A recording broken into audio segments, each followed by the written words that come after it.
informatique pour changer. Bonjour et merci à tous et merci à Paul de m'avoir invité. C'est toujours un plaisir de venir ici. Je vais vous parler d'un sujet qui s'appelle Où va l'informatique, qui était le titre de mon cours cette année, qui était mon dernier cours au Collège de France, puisque je vais être retraité au 1er septembre et j'ai fait ma leçon de clôture mardi dernier, il y a exactement une semaine. Vous pouvez trouver tout ça sur Internet et donc le cours, tous les cours sont filmés et mis en ligne.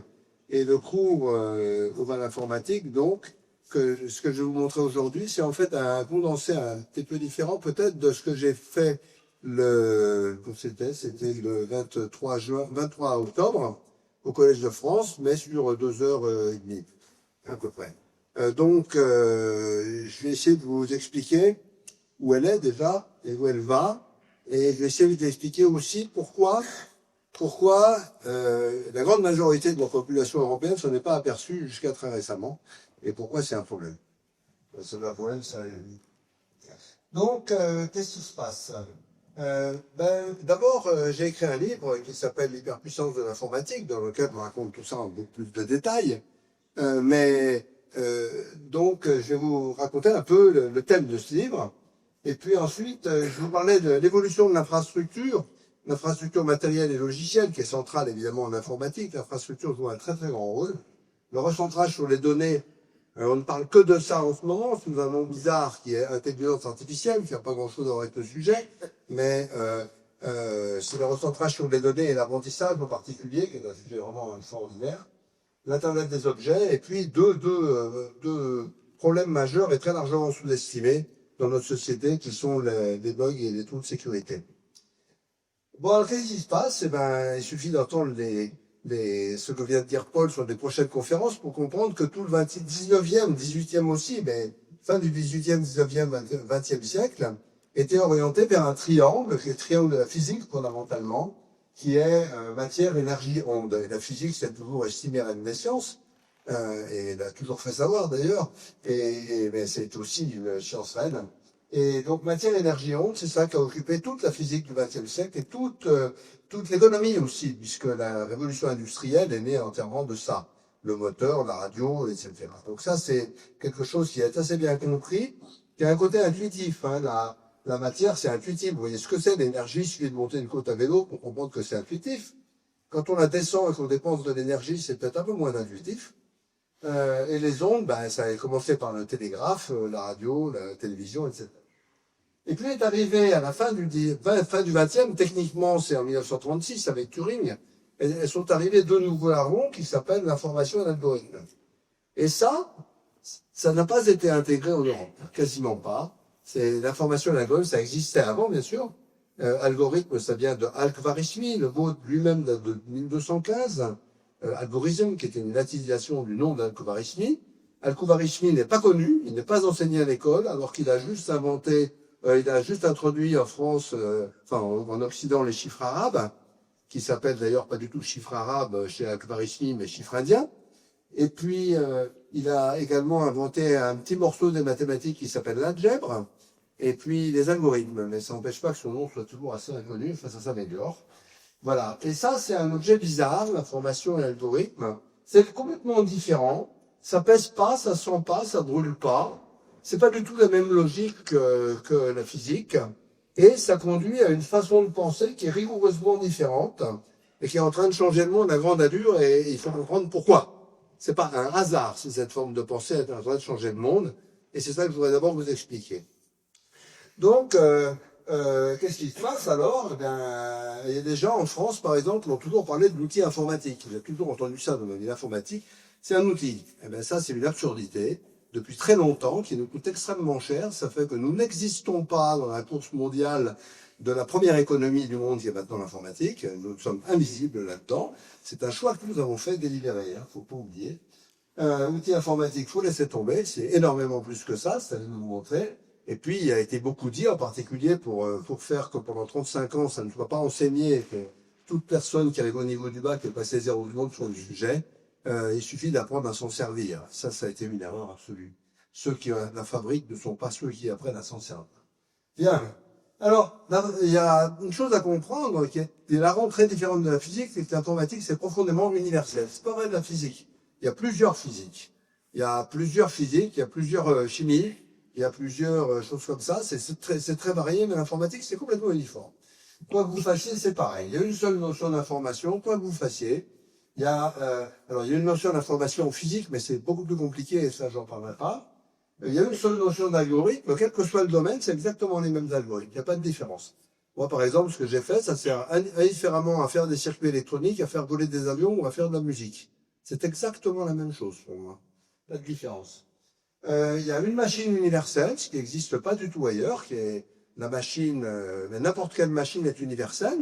Hein, et le micro-ordinateur dans une machine à laver ou le giga-ordinateur à Toulouse qui fait la météo, ce sont la même machine. Il n'y a pas de différence, hormis le prix et les performances, mais sinon c'est exactement la même chose. En théorie, une machine à laver sait faire les mêmes calculs que le calculateur de la météo. Alors, on n'a pas ça en physique, c'est autre chose. Et puis le levier est hyper efficace. Le levier de l'information, n'est pas proportionnel au poids de l'information, parce qu'il n'y a pas de poids à l'information ça pèse pas. On voit que les gens ne sont pas habitués à cette notion en disant mon fichier pèse 20 mégaoctets. Non, le fichier il pèse pas. Hein, et on reviendra là-dessus. Il pèse un peu parce qu'il faut un peu de matière, mais c'est complètement indifférent à la matière. Vous pouvez mettre le même fichier sur 14 000 sortes de matières différentes. C'est indifférent. Mais il y a une difficulté majeure que je vais essayer de vous expliquer, c'est que le raisonnement et l'action sur l'information, c'est très très très différent de ce qu'on fait en physique. C'est pas du tout la même logique. Et c'est cette logique qui est en train de changer le monde. Donc si on ne comprend pas cette logique, on va avoir forcément un problème dans le monde actuel. Et c'est déjà comme ça. Voilà, puis comme c'est absolument partout, maintenant, il n'y a plus un endroit presque qui n'est pas touché. Heureusement, il en reste. Mais voilà. Alors, c'est quoi l'informatique? À la base, c'est 4 choses. D'abord, c'est nous quand même. Un peu. Vous allez voir qu'on est minoritaire en informatique, mais c'est nous. Et puis, vous avez les données. Alors, je n'appelle pas ça information. Hein. Par exemple, quand vous dites il fait 20 degrés, il fait bon. Ouf, c'est quoi l'information là-dedans? 20 degrés, c'est pas une information, c'est une donnée. L'information il fait bon, c'est parce qu'on interprète 20 degrés dans un contexte qui est le nôtre. Si on dit il fait 20 degrés à un Américain, il trouve qu'il fait très froid parce qu'il n'a pas la même notion de degré. Donc l'information, ça dépend de l'interprète. Mais là, on va parler que des données, ça va être plus simple parce qu'en gros, les données, on comprend bien ce que c'est juste des nombres et des textes. Les algorithmes, donc procédé de calcul automatique est extrêmement important. Procédé de calcul sans la moindre intelligence. Un algorithme n'a absolument aucune intelligence, rien. Un algorithme d'addition ne sait pas qu'il additionne, il ne faut jamais oublier ça. Il peut faire des choses intelligentes pour nous, des choses que nous estimons intelligentes, parce que nous avons aussi une quantité énorme d'algorithmes dans notre cerveau, mais c'est un objet stupide, un algorithme, fondamentalement. Et puis des machines qui sont tout aussi stupides que les algorithmes, d'ailleurs, elles sont faites avec des algorithmes. Et puis, il n'y a pas que nous, il y a tous les objets. Donc, il y a déjà beaucoup plus d'objets sur Internet que d'hommes. Et il y en aura beaucoup, beaucoup plus. Il faut s'y habituer. C'est comme ça. Des objets de toutes sortes. Là, j'ai mis un pacemaker et une voiture, mais vous trouvez à peu près n'importe quoi. Alors, ce qui rend l'informatique rapide est très, très différente des autres sciences. C'est pour ça que j'avais choisi de l'apprendre personnellement. C'est que ça va très vite parce que nous, on ne dépend pas de la nature. On n'est pas en train d'observer la nature. Pas du tout. On est en train, comme les maths, on est en train de construire des objets éventuellement totalement nouveaux ou pas. Je disais, on a plein d'algorithmes dans le cerveau, la biologie est pleine d'algorithmes, on va le voir. Et on est freiné essentiellement par ce qu'on pense, par nos têtes, par notre incapacité à faire assez. Pas tellement par les machines, mais on est extrêmement aidé par la physique qui nous donne évidemment les ordinateurs, je vais en parler tout à l'heure. Alors, ce qui se passe, c'est que la puissance, elle est tellement forte qu'elle inverse des façons de raisonner. Alors, j'ai déjà fait un exposé ici là-dessus, mais je voudrais répéter simplement une phrase pour montrer la différence de pensée entre les jeunes et les vieux, qui est une différence de pensée inéluctable. Une petite fille qui dit à sa mère, maman, il y a un truc que je comprends pas, tu m'as dit que quand tu étais petite, tu n'avais pas d'ordinateur, alors comment est-ce que tu faisais pour aller sur Internet? Donc ça, c'est une phrase extrêmement pertinente, parce qu'elle explique que pour la petite fille, l'Internet, le vélo, le chat, la montagne et la mer, c'est des parties de la nature. Alors que pour les adultes, c'est des objets éventuellement hostiles. C'est complètement différent. Les parties de la nature n'ont jamais été hostiles, enfin, sauf les lions pour les enfants, etc. Et puis surtout, c'est par ça que je dois commencer, en couplant informatique et reste du monde, ce dont parlent très rarement les informaticiens, hélas, on peut faire des choses complètement inaccessibles à la physique, et c'est ça qui se passe en ce moment. Et c'est ça que je vais vous montrer. Alors ça, j'avais déjà montré ici. Voilà une photo prise avec un appareil argentique. Donc, elle a un petit problème, elle a deux problèmes. Bon, le projecteur est un peu faible, mais ça fait rien. Elle a deux problèmes. D'abord, il y a trop d'écart de lumière pour les pellicules, et c'est vrai pour les capteurs photographiques aussi. Et puis, ben oui, à grand angle, les droites deviennent courbes, et ça, c'est comme ça, c'est les lois de l'optique. Alors, en physique, ben, on est un peu coincé, quoi. Hein. Alors, on peut faire éventuellement des choses, mais c'est très compliqué. Un amateur peut absolument pas. Parce qu'il y a un problème de la photo argentique, c'est que quand on prend la photo, au gros, c'est fini. Alors, si on a des tireurs professionnels avec du super matériel, ils font des prodiges, mais personne n'a ça. Alors que en photo numérique, c'est l'inverse. Quand on prend la photo, le capteur, qui est un objet physique intéressant, mais sans plus, c'est pas lui qui fait le boulot, il récupère la lumière et il la transforme en ombre. Eh bien, à ce moment-là, c'est là que ça commence. Et se déroule une quantité invraisemblable d'algorithmes dans un appareil photo, dont j'ai un cours entier, dans mon cas, j'en parle beaucoup. J'ai un cours entier là-dessus que vous pouvez trouver sur mon site du Collège de France. Qu'est-ce qui se passe? Ben d'abord, on va défaire les aberrations de la physique. Les aberrations de la physique, on les connaît, alors il suffit de les défaire, il suffit de les mesurer, de les défaire. Donc on va commencer par remettre les lignes droite-droite, et puis on va commencer par régler la lumière pour qu'elle soit homogène. Et ça, tous les appareils photo font ça, et c'est compliqué, hein, il a fallu longtemps pour y arriver, c'est compliqué. Et puis, bon, pour un clic de plus, hein, ça sur n'importe quel logiciel, vous faites ça, et puis ouais, la physique, c'est tombé pour faire ça. Hein. Ben voilà, vous avez ça pour un clic, quoi. Ben les appareils photo le font aussi tout seuls. Hein. Les téléphones font ça très bien. Les téléphones sont les plus chiadés et vous essayerez de comprendre pourquoi un téléphone avec un capteur minuscule et de mauvaise qualité et un objectif pas terrible arrive à faire d'excellentes photos. Hein. C'est pas à cause de la physique. Hein. C'est parce qu'il a des algorithmes les plus chiadés de la Terre. Alors, plus intéressant encore, voilà une chose qu'on ne peut pas du tout faire avec de la physique. Vous voulez faire une macro-photo de mouche. Alors ça, bah, les lois de la physique disent qu'un objectif, c'est une profondeur de champ, et qu'à la profondeur de champ, en macro-photo est extrêmement faible, et que vous avez le choix entre la tête nette ou des fesses nettes, d'accord? Et bien, ce que vous faites, vous prenez 6 images ou 8 images, ça dépend, ou 50, ça dépend de vos possibilités, et ensuite, vous appelez des algorithmes extrêmement malins qui vous ressortent ça, c'est-à-dire une mouche entièrement nette de A à Z. Alors ça n'existe pas en physique, bien entendu. C'est pas possible de faire ça en physique parce que c'est de l'information. Et manipuler l'information, bah, ça se fait avec de la physique, des ordinateurs. Mais ces ordinateurs sont les mêmes, quoi que vous fassiez. Je le répète. C'est les mêmes ordinateurs dans un téléphone pour faire de la photo ou pour faire de la musique. C'est la même chose. Les mêmes algorithmes aussi, d'ailleurs. Quasiment. Donc ça, c'est vraiment important. Et quand vous pensez que vous prenez une photo avec votre téléphone, en fait, vous en prenez beaucoup. Et c'est ça qui se passe à l'intérieur de votre téléphone. Il va mélanger toutes les photos que vous aviez prises pour améliorer le rapport signal-bruit, comme on dit en physique, et obtenir une bonne qualité, mais farceuse. Hein, ça fait des tas de choses que vous soupçonnez pas, du genre d'arranger votre peau, désagréable d'ailleurs pour un photographe, du genre de rendre le paysage plus joli qu'il n'est, d'arranger votre peau, etc., de reconnaître votre visage et d'envoyer aux gens vous étiez sur telle photo. Alors, il y a aussi un volume qui a changé, c'est-à-dire la photo, ça coûtait cher. Maintenant, Facebook, à lui tout seul, reçoit 2 milliards de photos par jour. Alors que je pense pas qu'il soit fait 2 milliards de photos avant dans l'humanité. Hein? Donc, les changements d'ordre de grandeur. Alors, ben, cette histoire de traitement d'image, elle est majeure en médecine. Je vais parler un tout petit peu de médecine. Elle est majeure en médecine parce que je fais un congrès dans très peu de temps. J'avais fait le même l'année dernière, le 23 avril, au collège, sur l'analyse automatique d'images médicales et les images médicales en général. Donc moi, c'est pas mon sujet, mais j'ai un bon ami, Francis Blesse, qui travaille dans une clinique de Saint-Denis. Hein. C'est pas de la science-fiction, c'est à Saint-Denis, hein, sans supplément d'honoraires. Donc le chirurgien est en train d'opérer quelqu'un, je ne sais pas quoi, je pensais, là c'est un bras, je crois. Et en fait, la personne est dans le scanner et le chirurgien opère l'écran. Il opère la personne, mais par l'écran. Il est rentré par le fémur. Et ça permet, par exemple, de vous opérer le cœur. On va voir ça juste après. Vous rentrez le matin, vous partez l'après-midi. Hein, alors qu'avant, il fallait ouvrir le sternum pour opérer le cœur. Alors pas de tout, évidemment, on ne greffe pas.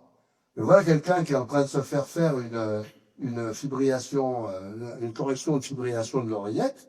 Donc, vous voyez, ça, c'est un PET scan. Donc, c'est le scanner que l'on a vu tout à l'heure, scanner à émission de positron, un très bel objet de physique, mais qui donne pas du tout une image. Il donne des données un peu pourries qui vont être envoyées à des algorithmes qui font une image 3D sur l'écran du chirurgien en temps réel. Et puis ça, c'est une vue intérieure. Il y a une sonde à l'intérieur du cœur et qui va faire d'échographie interne et qui va calculer les temps de réponse comme les chauves-souris et qui va donc redessiner une autre vue du même cœur. Et là, on voit la sonde en réalité virtuelle à l'intérieur et le chirurgien a pré-marqué sur le cœur les endroits où il faut qu'il aille taper. Et voilà ce qu'il a fait et ce qu'il a encore à faire. C'est de la routine de tous les jours, ça. Hein, c'est pas du tout de la science-fiction. Bon, les gens, quand ils vont dans une machine IRM, ils pensent que c'est la machine qui fait l'image. Pas du tout. La moitié du prix d'une machine d'IRM, le reste étant un hélium liquide et tout ça, hein, c'est des aimants gigantesques, enfin c'est monstrueux, la moitié du prix c'est les algorithmes. Et il y a beaucoup plus de progrès dans les algorithmes que dans le reste. Maintenant les IRM sont hyper fines à cause de ça. Alors la fusion d'images multiples en médecine, elle est fondamentale. Là, vous avez ici plein d'images médicales de modalités différentes. Vous avez un scan, vous avez un angio, donc ça c'est des scans différents avec des produits de contraste spéciaux. Vous avez une IRM de diffusion qui vous montre les fibres nerveuses. Vous avez un spectro, je sais pas ce que c'est, une IRM fonctionnelle qui vous montre la consommation de glucose. Tout ça, c'est des prodiges de mélange de physique et d'informatique. Mais avant, les chirurgiens avaient à regarder ça, un par un. Je connais un chirurgien qui regardait des scanners corps entiers, il fallait qu'il regarde 1000 images. Ça n'a aucun sens, aucun humain peut faire ça. Et maintenant, ce qu'on fabrique en routine aussi, c'est des images 3D, avec par exemple ici une tumeur du cerveau, malheureusement assez terminale, et dont on calcule automatiquement le volume, alors que pour un chirurgien, c'était un travail de fourmi et très très approché. Donc, il y a beaucoup de maths, il y a beaucoup d'informatique et beaucoup de physique qui se mettent ensemble pour faire tout ça. Et en général, les gens pensent que c'est que de la physique, alors que c'est de plus en plus que de l'informatique. Hein. Le curseur est beaucoup plus sur l'informatique maintenant, mais la physique est évidemment fondamentale. Alors, je vais vous parler de l'informatisation des sciences, comme généralisation de ça. Les sciences, avant, n'utilisaient pas l'informatique, où ils disaient c'est un outil. C'est un outil de calcul. C'est complètement fini. Ça c'est en train de disparaître. Je viens de demander à Françoise Combe. Les astronomes se plaignent qu'ils ne trouvent pas d'informaticiens. Ils trouvent beaucoup d'astronomes, mais pas d'informaticiens, et c'est leur problème. Donc, un MRI, un scanner, j'ai déjà dit. Les séquenceurs d'ADN, c'est pareil. Les études ADN, c'est d'énormes algorithmes informatiques qui sont très rigolos. Pas si différents que ça des moteurs de recherche, d'ailleurs. Les robots, les gens j'ai vu la médaille d'or du CNRS. Elle était annoncée le jour où Philae a atterri. Alors, j'étais à la tête au carré chez Mathieu Vidard, que j'adore, et je lui dis, c'est quand même extraordinaire. On parle de Philae depuis je sais pas combien de temps. Il y a personne qui a dit que c'était pas totalement évident de l'envoyer là-bas et de le faire atterrir. Parce que c'est de la maths et de l'informatique, et que personne ne parle jamais de ça. Alors que, c'est fondamental. Le télescope, hein, ça, c'est le VLT qui existe, mais ils conçoivent en ce moment, enfin, ils sont en train d'essayer de trouver le budget parce que les budgets astronomiques des astronomes sont astronomiques, pour faire un télescope, c'est un micro-ondes de 1 km de côté avec des antennes partout. Ça coûte 50 milliards d'euros, quelque chose comme ça. C'est 150 fois le budget de l'informatique par siècle. Et c'est assez fantastique, mais la quantité de données que va produire cet objet, tous les jours, est plus grande que le web. Donc, oui, après, c'est de l'informatique très très subtile, parce que c'est données. Et la quantité de données que produisent les séquenceurs d'ADN devient plus grande que ce qu'on sait fabriquer comme disque pour les stocker. Donc, ça va devenir idiot de le faire, cette histoire. Il va falloir comprendre. Parce que pour l'instant, les biologistes mettent tout en mémoire en disant qu'un jour, ils feront quelque chose de tout ça. Et ce qui est très difficile. Ils ont raison de faire ça. Hein. Mais il faut comprendre encore. Voilà. Alors, la modélisation et la simulation numérique, c'est très ancien. Alors, à Toulouse, vous connaissez ça. Ça, c'est le moteur d'Ariane 5. Pourquoi est-ce qu'on fait des simulations d'Ariane? Parce qu'on veut comprendre ce qui se passe dans les gaz d'échappement, là. Quand on met de l'hydrogène et de l'oxygène liquide, ça fait des turbulences et c'est là que ça se passe. Moyen de turbulence, mieux c'est. Donc ça, ici, à Toulouse, c'est parfaitement connu. L'idée, pourquoi on est obligé de le faire? Parce que ces températures jouent un rôle très important dans les oscillations, dans énormément de choses, et que c'est pas très facile de mesurer la température d'Ariane 5 pendant qu'elle est en vol. Donc il n'y a pas vraiment de choix. C'est pareil pour les supernovas. les astronomes font pas exploser de supernova au labo, je sais pas pourquoi. Mais par contre, ils ont vraiment besoin de les étudier parce que c'est là que vous êtes fabriqués, là. Toutes vos molécules, c'est là-dedans qu'elles sont faites. Les repliements de protéines, ça c'est un très grand sujet en biologie. Les protéines sont fabriquées linéairement par l'ARN et ensuite elles se replient. Et c'est la forme de la protéine repliée qui lui donne sa fonction et ses vibrations. Donc ça, il faut étudier ça, comment se replie une protéine. Et là, on voit des simulations qui sont typiquement pas biologiques mais informatiques. Parce que vous voyez, il y a des trucs qu'on néglige là, ça on s'en fout. Ça par contre, on le colorie parce que c'est un truc qu'on a envie de voir. Donc c'est pas des simulations seulement, c'est des simulations augmentée de réalité virtuelle. Et ça, c'est fondamental. Et si vous voulez, vous pouvez inscrire vos ordinateurs dans un projet qui s'appelle Folding at Home, qui a remplacé SETI at Home, qui permettait d'utiliser les ordinateurs de tout le monde pour chercher des extraterrestres. Là, c'est plus intéressant. Maintenant, c'est pour replier des protéines, qui est un sujet beaucoup plus important.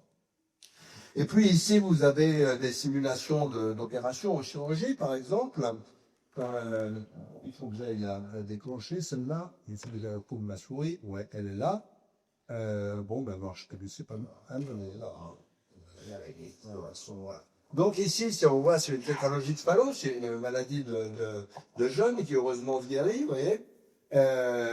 Et ici, il faut comprendre un truc très simple. La chirurgie, ça partage avec l'informatique le couper-coller. Donc il faut couper et coller. C'est comme ça que c'est fait. Coudre, mais coller, c'est bien. Et pour arriver à ça. Et là, l'idée, c'est de savoir, pour le problème du chirurgien, c'est de savoir où couper. Et la simulation, ça sert à ça sert à faire des essais en simulation pour savoir où couper et où coller. Et donc, on voit ici, on peut calculer plus ou moins, hein, parce que c'est approché, bien sûr, on peut calculer le rendement de l'opération. Et ça, c'est standard maintenant aussi. Hein. Donc, les chirurgiens sont extrêmement avancés. Le reste des médecins est complètement au point mort, mais les chirurgiens sont extrêmement avancés en informatique. Alors, il faut se méfier de la simulation, hein, quand même, parce que c'est pas magique. En particulier, comme on dit aux États-Unis, on ne trouve pas du pétrole en forant la carte. Hein, les gens qui croient que la simulation est plus importante que la réalité, il faut s'en méfier. La simulation des bulles de sable, ça c'est extrêmement intéressant parce que c'est des simulations d'un autre type. Ici, on est en train de simuler des équations de la physique. Des équations de la physique qui sont connues depuis très très longtemps. Et c'est pas parce qu'elles sont connues qu'elles sont simples. Hein. Donc on est en train de simuler des équations de la physique. Mais il y a beaucoup de choses qu'on simule qui ne sont pas des équations de la physique, ou pas d'équations classiques, par exemple les dunes de sable. Donc ça, c'est un très très bon travail qui est fait à l'Institut de physique de Paris. Qu'est-ce qui se passe quand on fait des dunes de sable? Alors, ça va faire, il y a tout un tas de dunes de sable. Il y a un exposé dans mon colloque de 2016 qui est sur le web, vous pouvez trouver ça. C'est très remarquable, de Clément Lartaud, hein, j'ai marqué la référence. Et vous voyez, par exemple, on peut se poser des questions. Qu'est-ce qui se passe si on a il y a des dunes qui se forment souvent à partir de deux tas de sable différents, et on a envie de savoir comment ça se passe si les deux tas de sable sont en face ou sur le côté. Alors en vrai, c'est un peu dur à expérimenter, d'abord parce qu'il n'y a pas tellement le choix de sable blanc et de sable jaune pour voir qu'est-ce qui se passe. Mais en simulation, ça se fait très bien, et ça correspond tout à fait aux vraies dunes. Hein. Et on voit que si elles sont en face, ça va se mélanger beaucoup, un peu là, pas du tout à la queue, mais beaucoup plus dans les petites dunes secondaires. Et par contre, si elles sont un peu sur le côté, ça se mélange absolument pas. Donc ça, c'est des phénomènes qui ne se modélisent pas par des équations, mais par des choses qu'on appelle des automates cellulaires, qui sont des très gros objets qui les physiciens aiment beaucoup. On peut aussi faire de la physique discrète, après ça, je vais en parler aussi. Donc, c'est quoi la simulation, en fait? Qu'est-ce que c'est? Épistémologiquement, c'est quoi? C'est remplacer la matière et l'énergie seulement par l'information. Il n'y a que de l'information dans une simulation, que ça. Il n'y a plus de matière, plus d'énergie. C'est remplacer les lois de la nature par des algorithmes qui les représentent. Alors, c'est un peu vrai, Newton, c'est un petit côté algorithmique, on peut extraire des algorithmes, mais pas toujours. Par exemple, les lois de la nature pour les dunes, elles sont très élégantes, très très simples, très jolies, mais c'est pas du tout la même chose que Newton. Et puis, surtout, on peut jouer avec le temps. Et ça, c'est central. On peut remplacer le temps physique par le temps de calcul. Alors, jouer avec le temps en physique, c'est pas très facile. Ça se fait, il y a des gens qui le font, mais c'est des expériences extrêmement... Il y a Yves Couder, par exemple, qui est un prodige de physique pour faire ça. Mais là, on peut par exemple simuler très rapidement des phénomènes lents. Françoise Combe peut vous montrer les collisions intergalactiques, comment les galaxies s'interpénètrent dans les collisions. Il vaut mieux pas faire ça en temps réel. On peut faire des simulations lentes de phénomènes rapides. C'était typiquement le cas des protéines, le pliement des protéines, qui est très rapide. Ça dure microsecondes ou millisecondes. Et bon, et on veut voir ce qui se passe. Donc, de toute façon, on ne sait pas simuler ça à vitesse réelle. Ou de la simulation en temps réel, par exemple, pour entraîner les pilotes d'avion ou les conducteurs, etc. Alors, ça, encore une fois, l'universalité est vraiment fondamentale. C'est-à-dire qu'il faut de la matière et de l'énergie pour simuler, mais c'est les mêmes pour simuler n'importe quoi. Il n'y a pas de différence. Il y aurait peut-être des petites différences de performance, mais qu'on simule le climat ou qu'on simule un crash test dans une voiture, c'est exactement la même chose. Il n'y a pas de différence. Le logiciel est différent, mais le matériel est le même. La physique est la même. Simplement, c'est les maths et la tête qui n'est pas la même. Voilà, ça j'ai déjà dit. Alors, maintenant, je vais passer à un deuxième exemple qui occupe plus les gens maintenant. Malheureusement, les journaux ne parlent que d'une chose à la fois, et en général assez mal. Et les journalistes sont très très peu renseignés, c'est dommage. Sauf à la radio, France Culture, c'est excellent pour ça. Et les têtes au carré quand ils font l'informatique aussi. Donc on a vu la société s'informatiser assez vite, le commerce et les banques, bon d'abord, les réservations, il n'y a plus d'agence de voyage, terminé, sauf pour les voyages de groupe et tout ça, ou pour les bleus comme on dit. Il y a les échanges, alors le Bon Coin, Blablacar et tout ça, c'est des choses tout à fait impossibles à faire avant, à l'échelle, à la même échelle. L'informatique passe très facilement à la grande échelle, il n'y a pas de matière.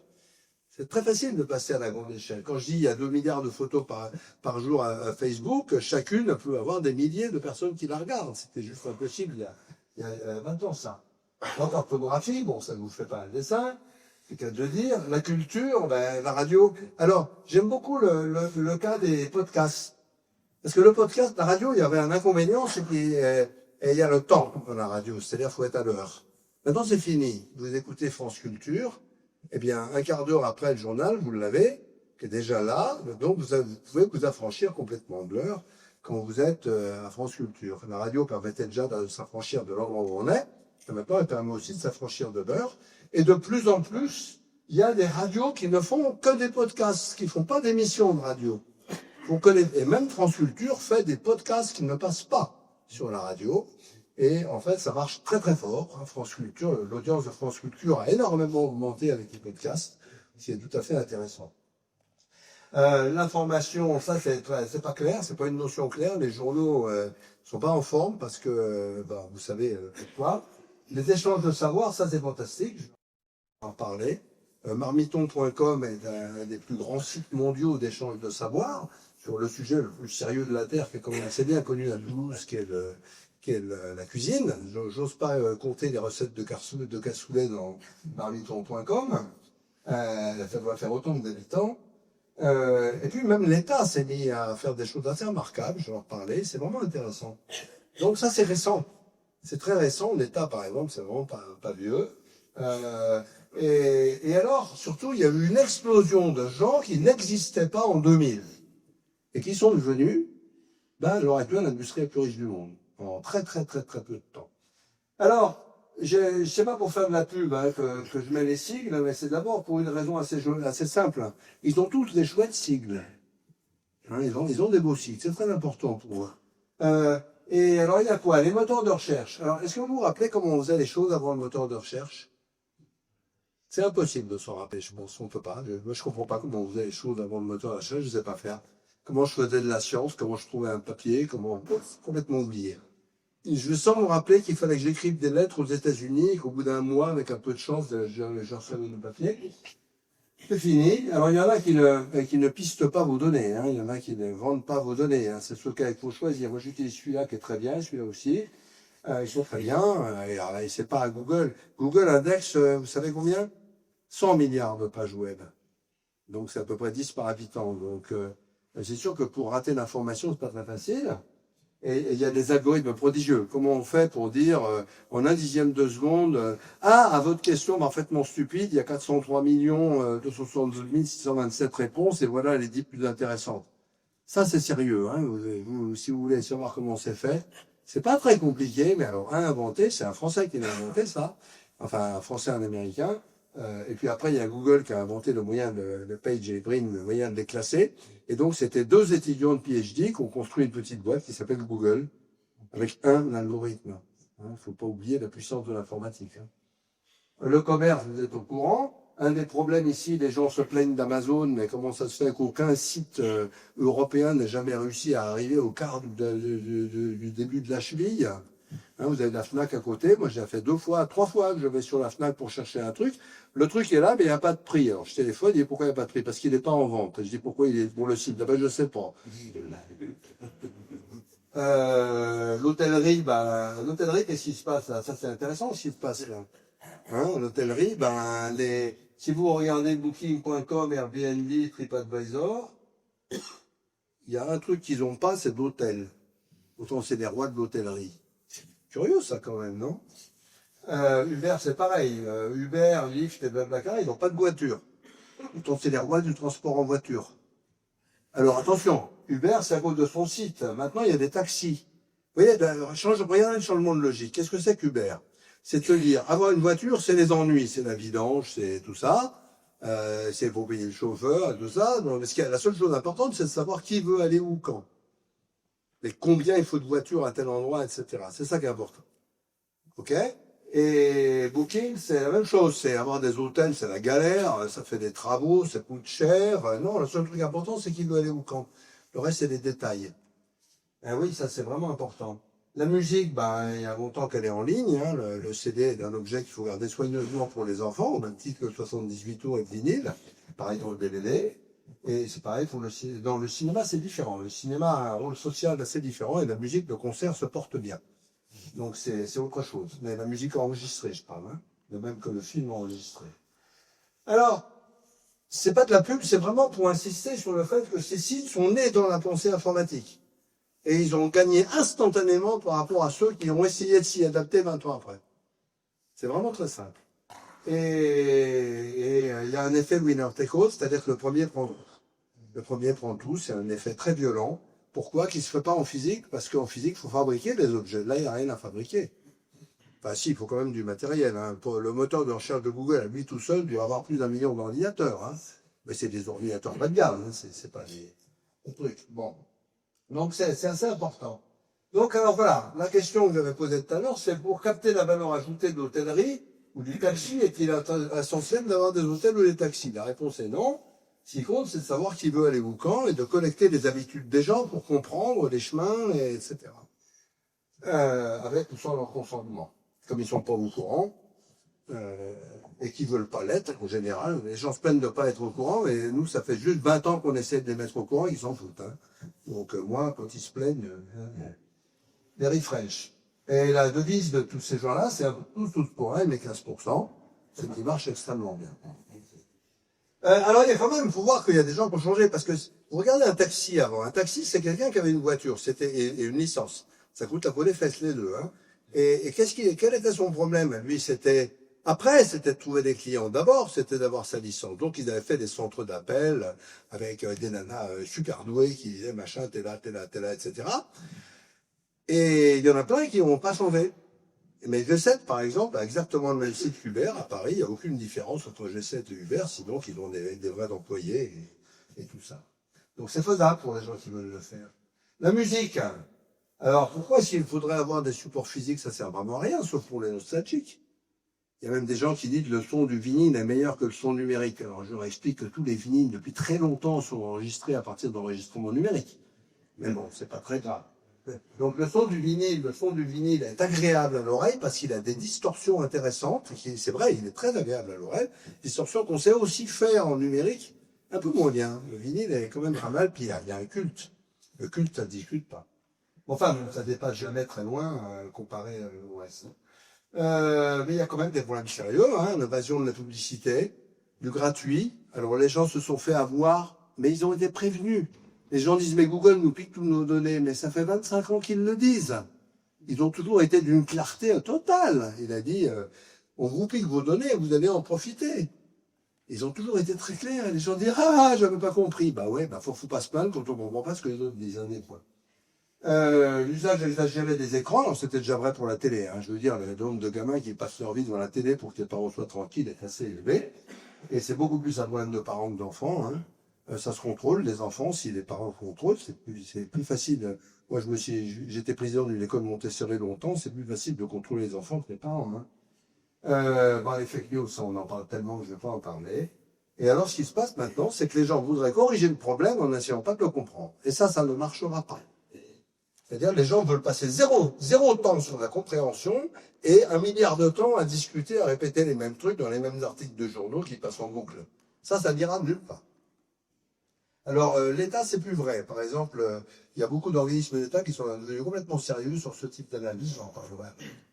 Puis il y a aussi des sites participatifs. Donc, Wikipédia, la plus gigantesque encyclopédie de tous les temps, qui en science est d'une qualité absolument phénoménale. Ça devient notre outil de travail numéro 1, Wikipédia, parce que c'est écrit par des gens qui savent ce qu'ils écrivent, et qui est gigantesque. L'Encyclopédia Britannica a arrêté en disant que ça n'a plus de sens de faire du papier. Dès qu'on l'écrit, il est périmé. Alors bon, c'est comme ça. Marmiton, j'en ai parlé. La cartographie, OpenStreetMap, par exemple, qui agrémente les cartes en temps réel, le tas de données qui sont intéressantes. Couchsurfing, c'est intéressant, c'est moins connu. C'est un site d'échange entre des gens qui disent, moi, je mets une chambre à la disposition de qui a envie de venir. Et les gens ont envie de venir chez quelqu'un. Alors, c'est gratuit. Donc, on dit, voilà, j'ai une chambre à disposition à telle période. Venez qui vous voulez. Bon, je viens. OK, très bien. On a le droit d'amener un cadeau, mais c'est pas forcé. Et c'est un site qui marche très très bien à l'échelle de millions de gens. Hein. Ça existait. Bon, c'était juste impossible à faire, simplement. Ça pouvait pas exister. Le crowdfunding, le financement participatif, c'est un peu moins fort que ce qu'on pensait, mais ça existe quand même. Donc il y a beaucoup de choses qui ne pouvaient pas exister avant, autrement qu'à toute petite échelle, par exemple dans une ville. Dans les petites villes, ça existait, mais à petite échelle. Et puis alors donc, les acteurs non commerciaux sont essentiels. Le logiciel libre, faut comprendre que des trucs comme Linux ou NTP, personne ne connaît, c'est le truc qui met à l'heure vos ordinateurs en permanence. Ce sont des efforts de dizaines de milliers de personnes à travers le monde sur des dizaines d'années, qui coopèrent, à peu près tous inconnus, qui coopèrent et qui travaillent sur un projet commun, qui peut être Linux, NTP ou il y en a d'autres.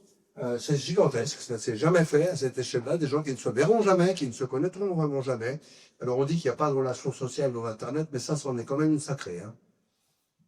Internet Archive, c'est assez intéressant, c'est les gens qui...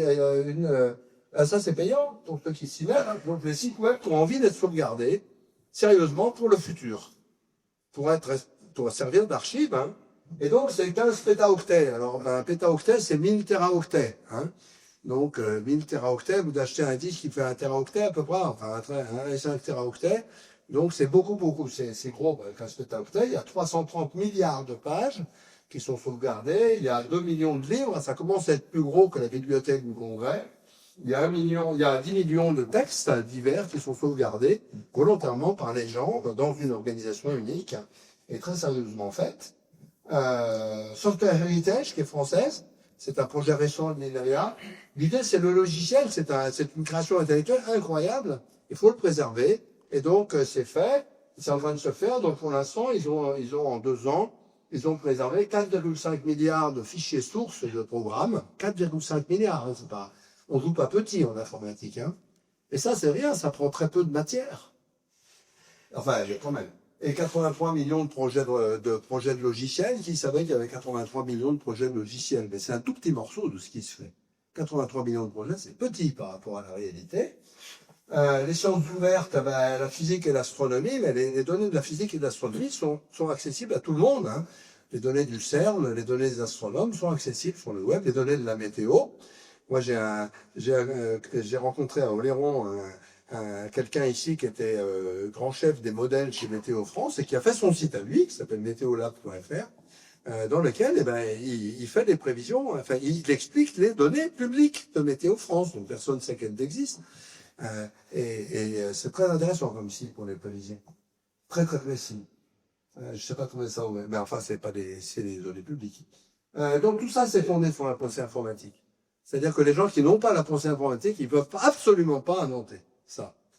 Et donc, c'est en train de changer le monde parce que c'est une autre forme de pensée. C'est pas parce que c'est un outil. Il faut abandonner définitivement cette idée. Puis les services publics, donc impôts.fr, premier truc qui a marché correctement. Service public, Légifrance, tout ça, c'est vachement bien fait. Étalable, c'est des gens assez remarquables qui justement essayent de faire que les signes soient compréhensibles par les gens. Data.gouv.fr, c'est la mise en ligne de toutes les données de l'État. C'est gigantesque. Et campagnol.fr qui prépare des sites pour les mairies, donc ça c'est un truc participatif, pour que les petites mairies de villages de 200 habitants ou 400 comme chez moi soient capables de faire des sites.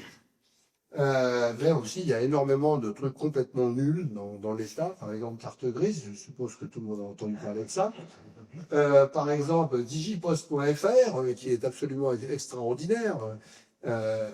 J'ai des très très jolis trucs de bugs. Il m'a dit par exemple, il y a des points et il y a des points dans votre nom de fichier, on ne peut pas le stocker. Ou il y a un E accent aigu dans le nom de fichier, on ne peut pas l'accepter. J'ai jamais entendu parler ça nulle part au monde, moi.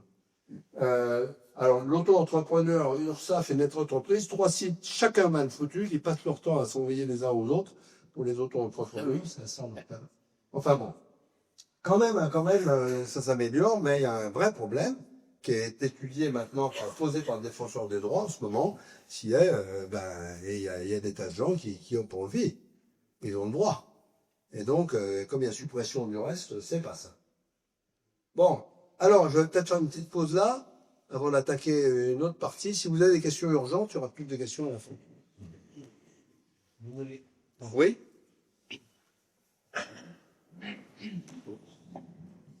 Si. C'est vrai que l'information ne coûte pratiquement rien en tant qu'objet physique. En revanche, ça a un coût en énergie. Ça a un coût en énergie. Ouais. L'information a un coût en énergie, surtout quand il se prend très mal. Alors on va le voir là, la diminution de l'énergie, c'est vraiment le sujet numéro 1. Alors il y a des gens, il y a des absurdités comme le Bitcoin qui sont faites pour coûter beaucoup d'énergie, ça c'est plus qu'on ne peut pas, mais pas les blockchains. Hein. Les blockchains c'est plus malin. Il y a un coût en énergie. Seulement regardez bien, on dit oui, ça coûte un métaux rare en énergie. Et on va faire des voitures électriques. Donc ça va être même pas dans l'épaisseur du trait. Et en énergie et en voilà. C'est-à-dire ça coûte en énergie, certes. Mais d'abord c'est délocalisable. Donc Google, ces centres, ils sont alors maintenant il y a de plus en plus de centres au Spitzberg par exemple, parce que pour refroidir les machines, il n'y a pas besoin de clim là-bas, c'est déjà ça. Etc. Et on les met en bas des barrages, comme elles peuvent être strictement n'importe où, grâce aux fibres optiques et à la physique. Hein. Elles peuvent être strictement n'importe où, les machines, on les met là où l'énergie est abondante et où le refroidissement est abondant aussi. Donc ça, c'est quand même très important aussi. Donc, mais on va voir que le gros combat, c'est l'énergie. Mais par rapport aux voitures électriques, ça va être invisible. Juste un exemple de plus que je trouve remarquable, tu as cité les images, je citerai l'apprentissage des données personnelles et des idées personnelles dans les textos, sur les téléphones portables. On va en parler. C'est un autre sujet. Oui?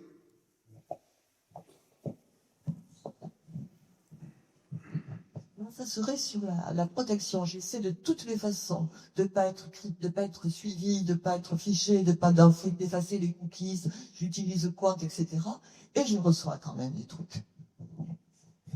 Oui, il faut pas être parano non plus. J'en parlerai tout à l'heure aussi. On a laissé des traces dans le passé, ça suffit pour. Mais moi, je reçois rien autant que des coups de téléphone absurdes. J'ai quelque chose à vous proposer. C'est pas nouveau. Mais enfin, oui, mais il y a moyen, on va voir ça. Il y a pas de sécurité sur le centre, c'est un autre morceau. Peut-être continuer? Oui. Ok. Alors, l'infrastructure, parce que l'infrastructure est fondamentale. C'est celle qui bouffe de l'énergie. Alors, l'infrastructure, ça obéit à une loi très intéressante qui s'appelle la loi de Moore. Une loi exponentielle. Il y a plusieurs lois exponentielles. Par exemple, les séquenceurs d'ADN vont beaucoup plus vite que ça maintenant. Alors ça, c'est ce qu'on disait dans les journaux. Ce qu'on lit encore dans les journaux, qui ne cherchent même pas à corriger leur ignorance, des fois, mais c'est comme ça. La puissance des ordinateurs va l'informaticien les la puissance des ordinateurs va doubler tous les 18 mois. Alors ça, vous oubliez, ça n'a rien à voir avec la loi de Moore. C'est même pas vrai. C'est ça. C'est une décision, d'abord c'est pas une loi, c'est une décision industrielle concertée prise dans les années 1970 de dire que le nombre de composants électroniques par unité de surface va doubler tous les 2 ans. C'est-à-dire que le nombre de transistors qu'on peut mettre sur une puce, en rétrécissant les traits qu'on fait sur la puce, va doubler de degrés. Donc c'était un pari fou, et toute l'industrie est arrivée par des moyens qui sont, c'est une industrie extraordinaire d'imagination, mais la physique n'a jamais été en travers du chemin. Donc on dit, voilà. Donc regarde, le premier circuit intégré, Intel 4004, 2400 transistors. À l'heure actuelle, c'est pas tout à fait récent, c'est 2016, on va plus loin. À l'heure actuelle, 20 milliards de transistors. Vous voyez, c'est pas tout à fait la même chose. Dans un téléphone du type iPhone, etc., il y a à l'heure actuelle 9 milliards de transistors. Il y en a beaucoup plus que dans le Pentium d'un PC. C'est quand même intéressant, hein. Mais il faut dire c'est beaucoup plus compliqué un téléphone qu'un Pentium de PC.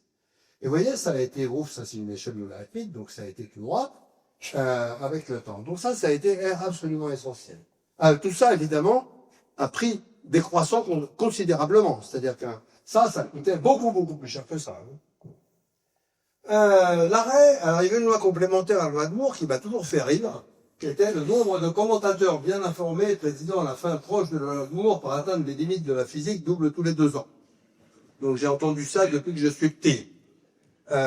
C'est marrant parce que moi j'en parlais, à l'époque je bossais avec Intel et j'en parlais à Intel, ils adorent. Quand on leur dit ça, alors j'ai entendu, c'est sûr, alors vous savez, c'est comme ils font pas les travaux comme il faut et tout, ils font la limite à 50 nanomètres, 20 nanomètres, c'est de l'argent des traits, ça. 15 nanomètres, 10 nanomètres, à chaque fois, ben non, je suis surpris, ils l'ont pas fait, mais eux, ils étaient pas surpris, hein, puisque c'est une planification. Alors, actuellement, on est à 7 nanomètres, par exemple, sur un iPhone ou sur un Samsung. 7 nanomètres, c'est pas grand chose. Alors les gens disent, c'est complètement impossible. La physique, on est aux limites de la physique. Non. En construction 5-3 nanomètres, la physique devient plus compliquée. Hein. Il dit, mais il y a des effets quantiques. Vous prenez le premier machin, c'est avec des transistors. Hein. Pour trouver plus d'effets quantiques qu'un transistor, c'est quand même assez dur. C'est quantique depuis le premier jour. Et les fibres optiques, si ça c'est pas quantique. Bon, alors voilà. Mais les gros problèmes arrivent maintenant, mais ce sont beaucoup plus des problèmes économiques que des problèmes physiques. Est-ce que j'ai le transparent? Peut-être après. Je en parle. Alors, ce que ça a permis de faire, surtout, c'est de prendre le XXe siècle, qui ressemblait à ça, une carte. Là, il y avait un microprocesseur, là, il y avait des tas de composants partout, et de mettre l'intégralité à l'intérieur d'un quelques millimètres carrés de silicium. Et donc, le jeu, c'est qu'il n'y ait qu'un circuit dans un téléphone ou dans un ordinateur et tout. Un circuit et tout dedans. Alors, c'est pas tout à fait vrai à l'heure actuelle parce qu'il n'y a pas les mémoires sont à côté, ce qui est un gros problème. Pourquoi on fait ça? Pour l'énergie, en particulier, parce que sortir du circuit, ça coûte la peau des fesses, alors que rester dedans, ça coûte que dalle. Un téléphone, ça calcule à toute allure, ça calcule beaucoup plus vite qu'un Cray-One, et ça consomme que dalle. Ça marche sur une pile, hein. Et ça fait, et dans un téléphone moderne, vous avez entre 8 et 16 microprocesseurs qui occupent un tout petit coin du machin. Parce qu'il y a plein de choses pour faire le graphique, pour faire l'écran, les radios. Il y a tellement de radios différentes, de GPS, Galileo. Ah oui, pour ceux qui ne savent pas, c'est Galileo qui vous oriente, c'est pas le GPS, hein. Ouais, téléphone récent. Enfin, le GPS aussi, mais c'est comme c'est moins bon. Il y a plein d'avantages à faire ça. C'est que le prix est constant de ce machin, hein. Un circuit de téléphone, ça doit coûter dans les $20. Hein, alors que c'est beaucoup plus puissant qu'un truc qui coûtait quelques dizaines de millions de dollars il y a très peu de temps. Les machines universelles, donc voilà, ça c'est une ferme de calcul. Donc ça c'est le CERN, hein, donc c'est une sérieuse. Hein, c'est avec ça qu'on fait le boson de Higgs. Hein. Ils parlent jamais qu'ils font des calculs, les physiciens, mais ils en font beaucoup. Ça c'est les mêmes choses, mais en containers stackables, qu'on pose les uns sur les autres. Il y a tout qui se connecte, leur refroidissement, l'électricité, les fibres optiques et tout.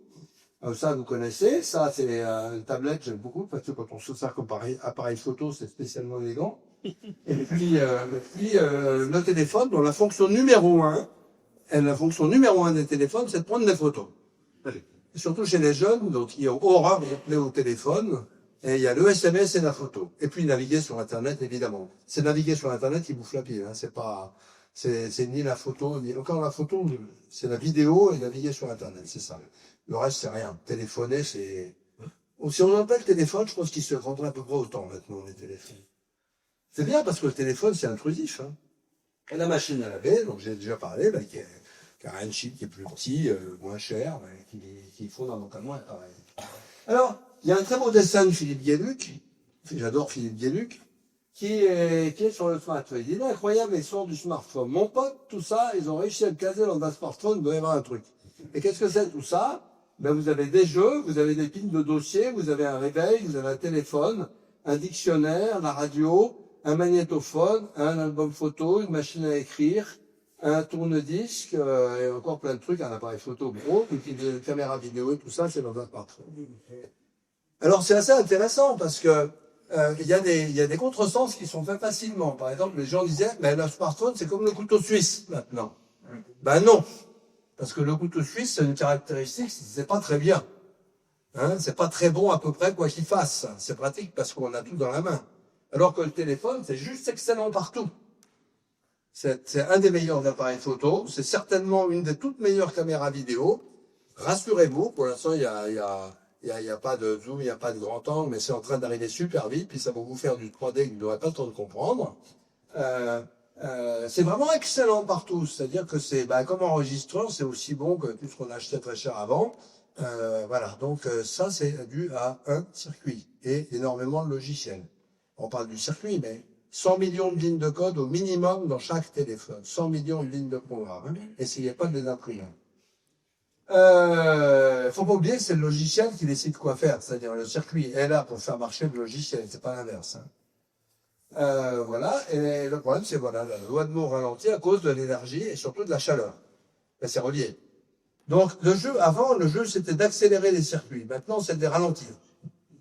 Donc, il faut, dans un téléphone, le grand jeu. Avant, il y avait une horloge, on essayait de la mettre de plus en plus rapide. Maintenant, il y a des dizaines d'horloges, on essaie de les mettre de plus en plus lentes. C'est-à-dire que, pourquoi lent? Parce que la vitesse est proportionnelle au voltage. Et donc, si on va aller plus vite, il faut augmenter le voltage. Mais l'énergie dissipée est proportionnelle au carré du voltage. Et 50% de l'énergie dissipée dans un circuit, c'est les fuites. Donc, dès qu'on monte le voltage, ça chauffe à mort.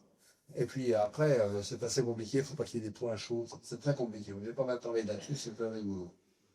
Concevoir les circuits. Un circuit, j'ai dit, il a 7 milliards de pièces à l'heure actuelle. Les gros circuits en ont beaucoup plus, ils ont 30 milliards de pièces à l'heure actuelle à peu près. Dans 2 ans, ils en auront 60, c'est pas une devinette, c'est programmé. Le problème, c'est que personne ne les verra jamais, ces transistors. Personne ne connaît leur nom. On peut pas imprimer 60 milliards de transistors. Vous essayez avant, on dessinait les circuits, on les accrochait au mur. Ben là, il faudrait les accrocher en France, les circuits, pour arriver à les voir. Hein. Donc on peut plus. Donc c'est entièrement fabriqué par des algorithmes et par des programmes. Et c'est extraordinairement compliqué. Une génération de Pentium, ça coûte $1 milliard à fabriquer.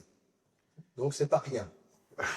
Le problème, c'est les usines. Parce que avec la loi de Moore, il y a aussi le prix des usines qui double. Donc, pour la génération 3 nanomètres qui est en train de se préparer, qui va pas être facile à faire, alors suivant les endroits, c'est entre 20 et 30 milliards de dollars une usine. Une usine. Donc ça veut dire quoi? Ça veut dire que plus personne ne peut se le payer sur la Terre, à part les Chinois et les Taïwanais. Et peut-être les Américains, mais c'est pas garanti. Ah. Alors en Europe, il y a très très longtemps qu'on a arrêté. Hein. Vous voyez par exemple, ST Microelectronics, qui est le grand fondeur européen, qui est une grande tasse, hein. Ils ont tous les mêmes machines. Hein. Ils ont tous les mêmes machines. Tous. Il n'y a pas de différence. Et les machines sont toutes européennes quasiment. Il y a des machines qui sont absolument centrales pour fabriquer les circuits sont européennes, mais il n'y a pas de fabrication. ST s'est arrêté à 25 nanomètres. Donc 3 x 9, 27, 9 x 9, 81. Donc l'écart c'est 81 en densité. 80, c'est gigantesque. Bon, ça n'empêche pas qu'avec ça on fait des tas de choses aussi. AMD, qui était un des très grands fondeurs américains, Global Foundries, ça a été racheté par Abu Dhabi, n'a jamais réussi à faire le 7 nanomètres et a arrêté. Ils ont dit c'est trop cher. C'était parmi les tout meilleurs du monde. C'est ça qui va arrêter. Pas la physique. La physique, elle va avoir du mal. Donc ils ont tous du mal. La physique va avoir du mal, mais quand même, on peut faire des tas de choses. On sait faire des transistors sur un atome. On sait faire des transistors sur un atome. Après, il faut transporter le courant et tout, mais bon. Et surtout, c'est génial pour la recherche parce que enfin, on va pouvoir se débarrasser du silicium. Parce que ça fait 40 ans qu'on fait la même chose, et enfin, les chercheurs vont avoir la solution. Alors, le stockage, c'est pas mal non plus. Vous voyez, au début, les machines, une assez grosse machine, quand j'ai commencé la recherche, ça avait 32 kilos. Maintenant, ça a plutôt 32 gigas. Donc c'est multiplié par 1 million. Pas mal quand même. Ça change. Je sais pas comment on faisait pour travailler là-dessus, on y arrivait. Les disques sont passés de 10 millions d'octets à 10 000 milliards d'octets. Donc ça a été multiplié par 1 million aussi. Donc c'est quand même assez intéressant. Les mémoires à flash qui sont nées avec même pas 4 gigaoctets, moins que ça, sont maintenant à 2 téraoctets. 2 téraoctets, ça n'existait pas en France en l'an 2000 peut-être. 2 téraoctets de mémoire. Donc vous voyez, c'est normal, il faut s'y habituer, c'est tout. Et puis les écrans aussi, ils ont changé. Puis les imprimantes, par exemple, l'imprimante jet d'encre est devenue largement aussi bonne que l'impression argentique. Au début, les photos avaient une durée de vie de 2 ans. Maintenant, elles ont une durée de vie plus longue que l'argentique. Dans les bons modèles. Hein. Voilà, donc, et puis les réseaux locaux. Les réseaux, ça c'est le cœur de l'informatique. Maintenant, c'est les réseaux. Un ordinateur, ça n'existe plus. Un ordinateur connecté, un réseau, il y en a de toutes les sortes. Ça va très très vite. Alors les gens disent, tous les ans, il y a des gens qui stockent Internet. Non, on stocke même pas 5 secondes d'Internet. Rien. Pas possible.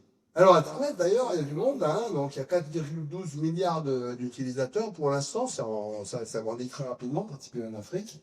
51% dans le reste en tout et 80% d'Europe. Les réseaux sociaux, il y a 3,36 milliards d'utilisateurs, donc c'est pas ce qu'on peut appeler un épiphénomène. Les portables, il y a plus d'abonnements aux portables que d'habitants sur la Terre, depuis déjà un certain temps. Hein? Si on compte par exemple l'équipement portable des pays développés, c'est 127,3% au téléphone. Actif. D'abonnement, hein, je parle. Donc ça veut dire qu'il y a plus d'un abonnement de portable. Alors les portables au début en France, c'était pas bien vu, je vous rappelle. Hein. On disait, le portable c'est intrusif et tous les gens n'avaient pas compris un truc. Moi avant, quand j'appelais quelqu'un, la seule information que j'avais, c'est qu'il n'était pas là, avec le fixe. Maintenant, je demande où es-tu. C'est très différent. Hein.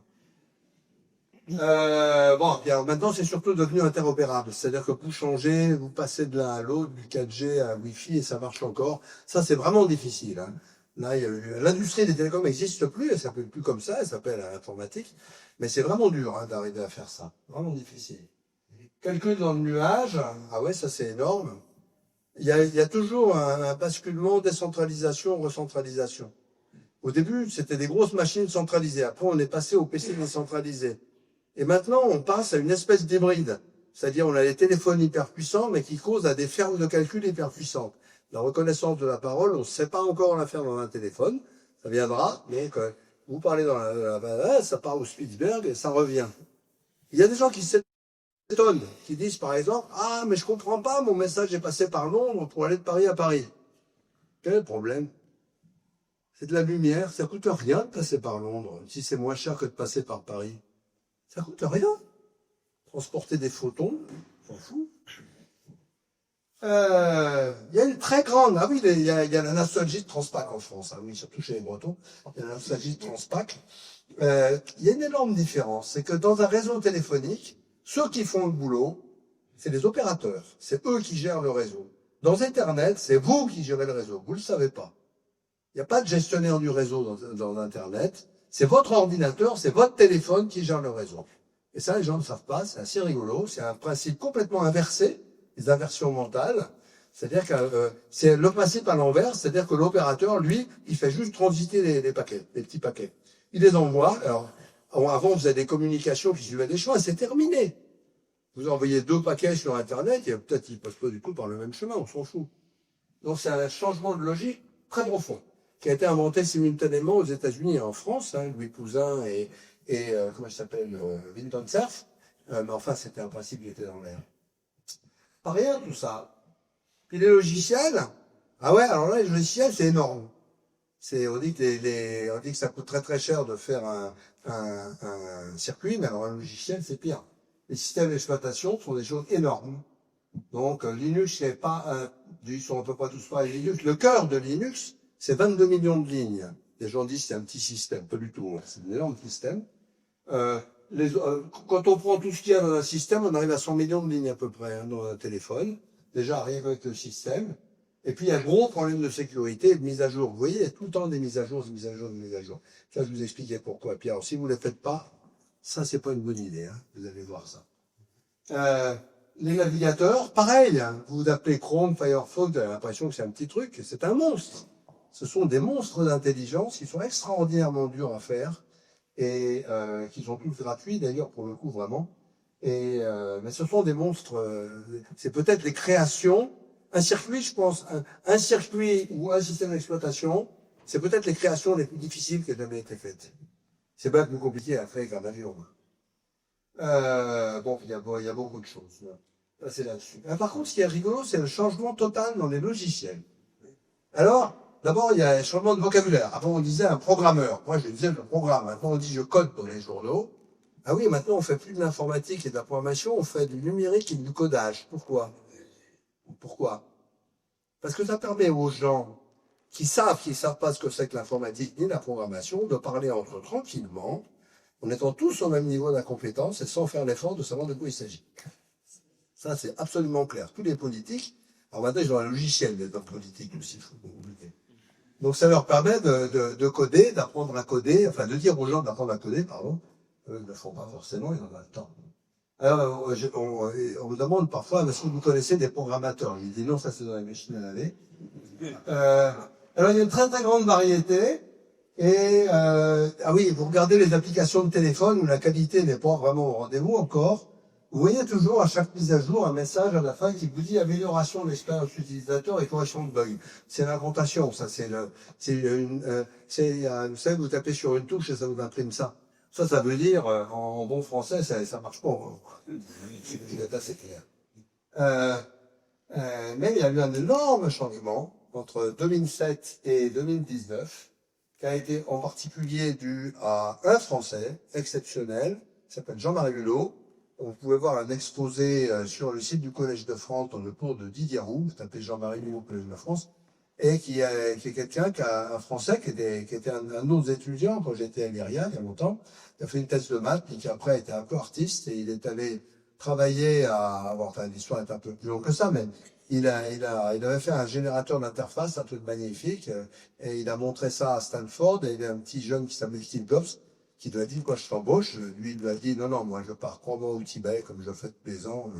Il a dit, t'atterris quand? Il a une demi-heure après son atterrissage, Steve Jobs lui disait tout bien. Et il a juste fait la machine NEXT, sur laquelle a été créé le web, le Macintosh et l'iPhone. Il a été fait dans un labo secret à Paris. C'est assez intéressant. Donc, c'est avec assez de bruit. Donc voilà un multifiltrage. Vous voyez, ça c'est avec quoi quand on travaille, ça beaucoup de ça. On a des tas de fenêtres avec des tas de choses complètement différentes dedans. Et puis ça c'est sur un Mac, mais ça pourrait être sur un PC, c'est pareil. Et le multibureau. Hein, on glisse d'un bureau à l'autre parce qu'il faut avoir plein de choses. Et donc ça, c'est vraiment ce qui est né dans les années 1990 et qui est très précieux pour les gens qui travaillent. Mais ça a disparu du reste de la surface de la Terre, complètement, avec une invention nouvelle qui est le téléphone. Pourquoi? Parce qu'on ne peut pas faire ça sur un téléphone. Ce qu'on appelle, le mot form factor est fondamental dans le domaine, c'est facteur de forme, ça ne traduit pas en français. Vous voyez, sur un téléphone, on peut mettre qu'un seul truc à la fois. Alors, on a du multibureau, ça permet de regarder tout ce qu'il y a. Et là, on s'aperçoit qu'on a 250 trucs en même temps qui marchent sur le téléphone. Hein? Alors, les gens veulent les éteindre parce qu'ils pensent que ça bouffe des ressources. Ça complètement, ça bouffe rien du tout, il n'y a rien à éteindre du tout. Il ne faut surtout pas les éteindre, ça bouffe des ressources. Quand vous les rallumez, ça bouffe des ressources. Donc, il y a des légendes qui courent, c'est assez rigolo. Alors, c'est assez intéressant parce qu'après, il y a eu d'autres formats comme la tablette, qui a moins de succès, mais moi je m'en sers beaucoup parce que pour lire des papiers techniques, c'est vraiment très bien. Et puis on voit parfois qu'on peut peut-être mettre 2 fenêtres, mais c'est pas forcément très pratique. Mais en gros, le monde a basculé de ça à ça. Entièrement. Pourquoi? Parce que les téléphones sont majoritaires. Il y a des milliards de téléphones sur la Terre, très peu d'ordinateurs, ils se vendent de moins en moins d'ordinateurs et de plus en plus de téléphones. Voilà. Alors, avant de séance de questions, maintenant il y a un grand changement qui est en train de se produire, sur lequel, il y a 2 grands n'importe quoi qui se racontent dans les journaux, c'est sur le quantique et sur l'intelligence artificielle. 2 sujets sérieux. Donc le quantique, c'est un sujet sérieux. On dit, les ordinateurs quantiques vont aller infiniment plus vite que les ordinateurs non quantiques. Alors ça étonne beaucoup les gens du quantique, qui eux en sont à racine carrée infiniment. et exponentiellement dans un ou deux cas connus. Et surtout, on ne sait pas faire grand-chose si on avait une machine quantique, c'est de la recherche. Ça ne veut pas dire que ce ne soit pas vrai. Et puis, on ne sait pas faire une machine quantique. Et de loin. Et de loin. Donc, c'est un énorme sujet de recherche, mais alors, on vous vend de la salade. C'est dommage pour les gens qui font le sujet, qui sont sérieux. Et les recentrages sur les données, ça aussi, l'intelligence artificielle, est-ce que la machine va être plus intelligente que l'homme? Ça n'a pas de sens, cette question. D'abord, il faudrait savoir la définir. J'ai jamais vu j'ai regardé, je faisais mon bouquin, j'ai regardé dans plein de bicos la définition du mot intelligence. La seule chose que j'en ai déduit, c'est qu'il n'y a aucun des auteurs de ces définitions qu'on était fiers. Hein. Voilà. C'est compliqué. Alors maintenant, ce qui se passe, j'avais dit, donner le langage machine avant, tout ce que j'ai raconté, c'était là-dedans. Dans ce triangle-là. Et maintenant, il y a un décalage là-dessus. Qui est de faire des programmes dont on ne comprend pas vraiment ce qu'ils font, mais qui font des choses qu'on ne savait pas du tout faire avant. Alors ça a commencé à 25 ans, avec Yann Lequin, 3 personnes, Yann Lequin, Joshua Bengio et Geoffrey Hinton. Bell Labs pour Yann Lequin et Canada pour les 2 autres. Et d'autres comme Léon Bautou, il y a beaucoup de Français dans cette histoire-là, et qui faisaient de l'apprentissage automatique, mais bon, c'était intéressant. Il y avait par exemple des reconnaissances de manuscrits, ça marchait bien. Choses comme ça, mais c'est la loi de Moore qui a permis de passer à l'échelle. Et là, il se passe des choses assez impressionnantes. Alors, celle-là est difficile, vraiment. C'est reconnaître les objets à l'intérieur d'images. Donc là, on voit qu'ils ont une image normale, qui a été segmentée. Et on reconnaît un verre à vin, une personne, une bouteille avec des probabilités associées, une table de dîner, etc. Ça, bon, il y a des normes. Comment on fait ça? Eh ben, on travaille avec des millions d'images annotées par des hommes. Ça n'a rien de magique, hein. Des hommes ont annoté et ont marqué, là, il y a un verre, là, machin, et on entraîne les systèmes avec ça. Et ils ont à l'intérieur des centaines de millions de coefficients qui, au début, sont tirés au sort, tous. Et puis, au fur et à mesure de l'entraînement, qui vont s'auto-régler par un mécanisme qui s'appelle la rétroconversion gradiente, là, très simple mathématiquement. Et il y a un know-how pour le faire. Personne ne comprend comment ça marche, vraiment. On soupçonne des trucs, mais Stéphane Malin au Collège de France fait sa chaire là-dessus. Et ça donne des résultats étonnants. Et alors, sur les images, ça marche bien, ça marche pas partout. Ça marche pas mal sur la vidéo, mais pas encore suffisamment bien. La reconnaissance de la parole, c'est un sujet presque fini. Alors qu'il avait ramé pendant 30 ans, ça marche extrêmement bien à l'heure actuelle. Il n'y a même pas besoin quasiment d'entraîner le système. Ça marche vraiment très bien, même avec des accents. La traduction automatique multilingue pour des textes techniques, c'est absolument hallucinant. J'ai fait traduire mon bouquin par DeepL, qui est un des meilleurs traducteurs actuels, qui est allemand, qui n'est pas américain. Le résultat était mieux que ce que j'écris moi. Hein. Avec des contresens, parce que le français est un langue un peu bizarre, parce qu'il y a très peu de mots en français. Donc chaque mot peut avoir plusieurs sens complètement différents. Mais bon, il y a un traducteur qui est en train de traduire, enfin un anglais qui est en train de traduire, il se sert de ça, mais il va faire beaucoup mieux. Ça ne traduit pas des romans, parce que c'est pas du tout le même problème. Enfin, ça, on savait absolument pas le faire. Les études de comportement, bon, la santé. Donc pour la détection des tumeurs dans les images, pour les mélanomes, ça y est, c'est complètement réglé. Hein. Les algorithmes sont nettement meilleurs que même les panels de dermatologues. C'est pas garanti pour tout. En mammographie, ça commence à être comparable, avec un avantage, c'est que ça fatigue pas. Parce que quelqu'un qui fait du contrôle de mammographie toute la journée, parce que vous savez, s'il y a 2 jours de lecture, qui fait toute la journée du contrôle de mammographie, je se demande quel est son rendement vers 12 heures du matin, là, quand il a un peu faim. Donc, bon, c'est intéressant. Et puis, il y a les jeux, bien sûr. Alors, les jeux, c'est différent. On a fait tout un foin sur le jeu de Go. C'est pas AlphaGo qui est pas intéressant, c'est AlphaGo 0, c'est la version d'après. On lui a donné que les règles. C'est tout. Règles du jeu de Go. Et puis, donc, c'est un grand réseau de neurones, ça s'appelle. Et puis, il a joué des millions et des millions de parties contre lui-même. Ce qu'on fait les hommes, finalement.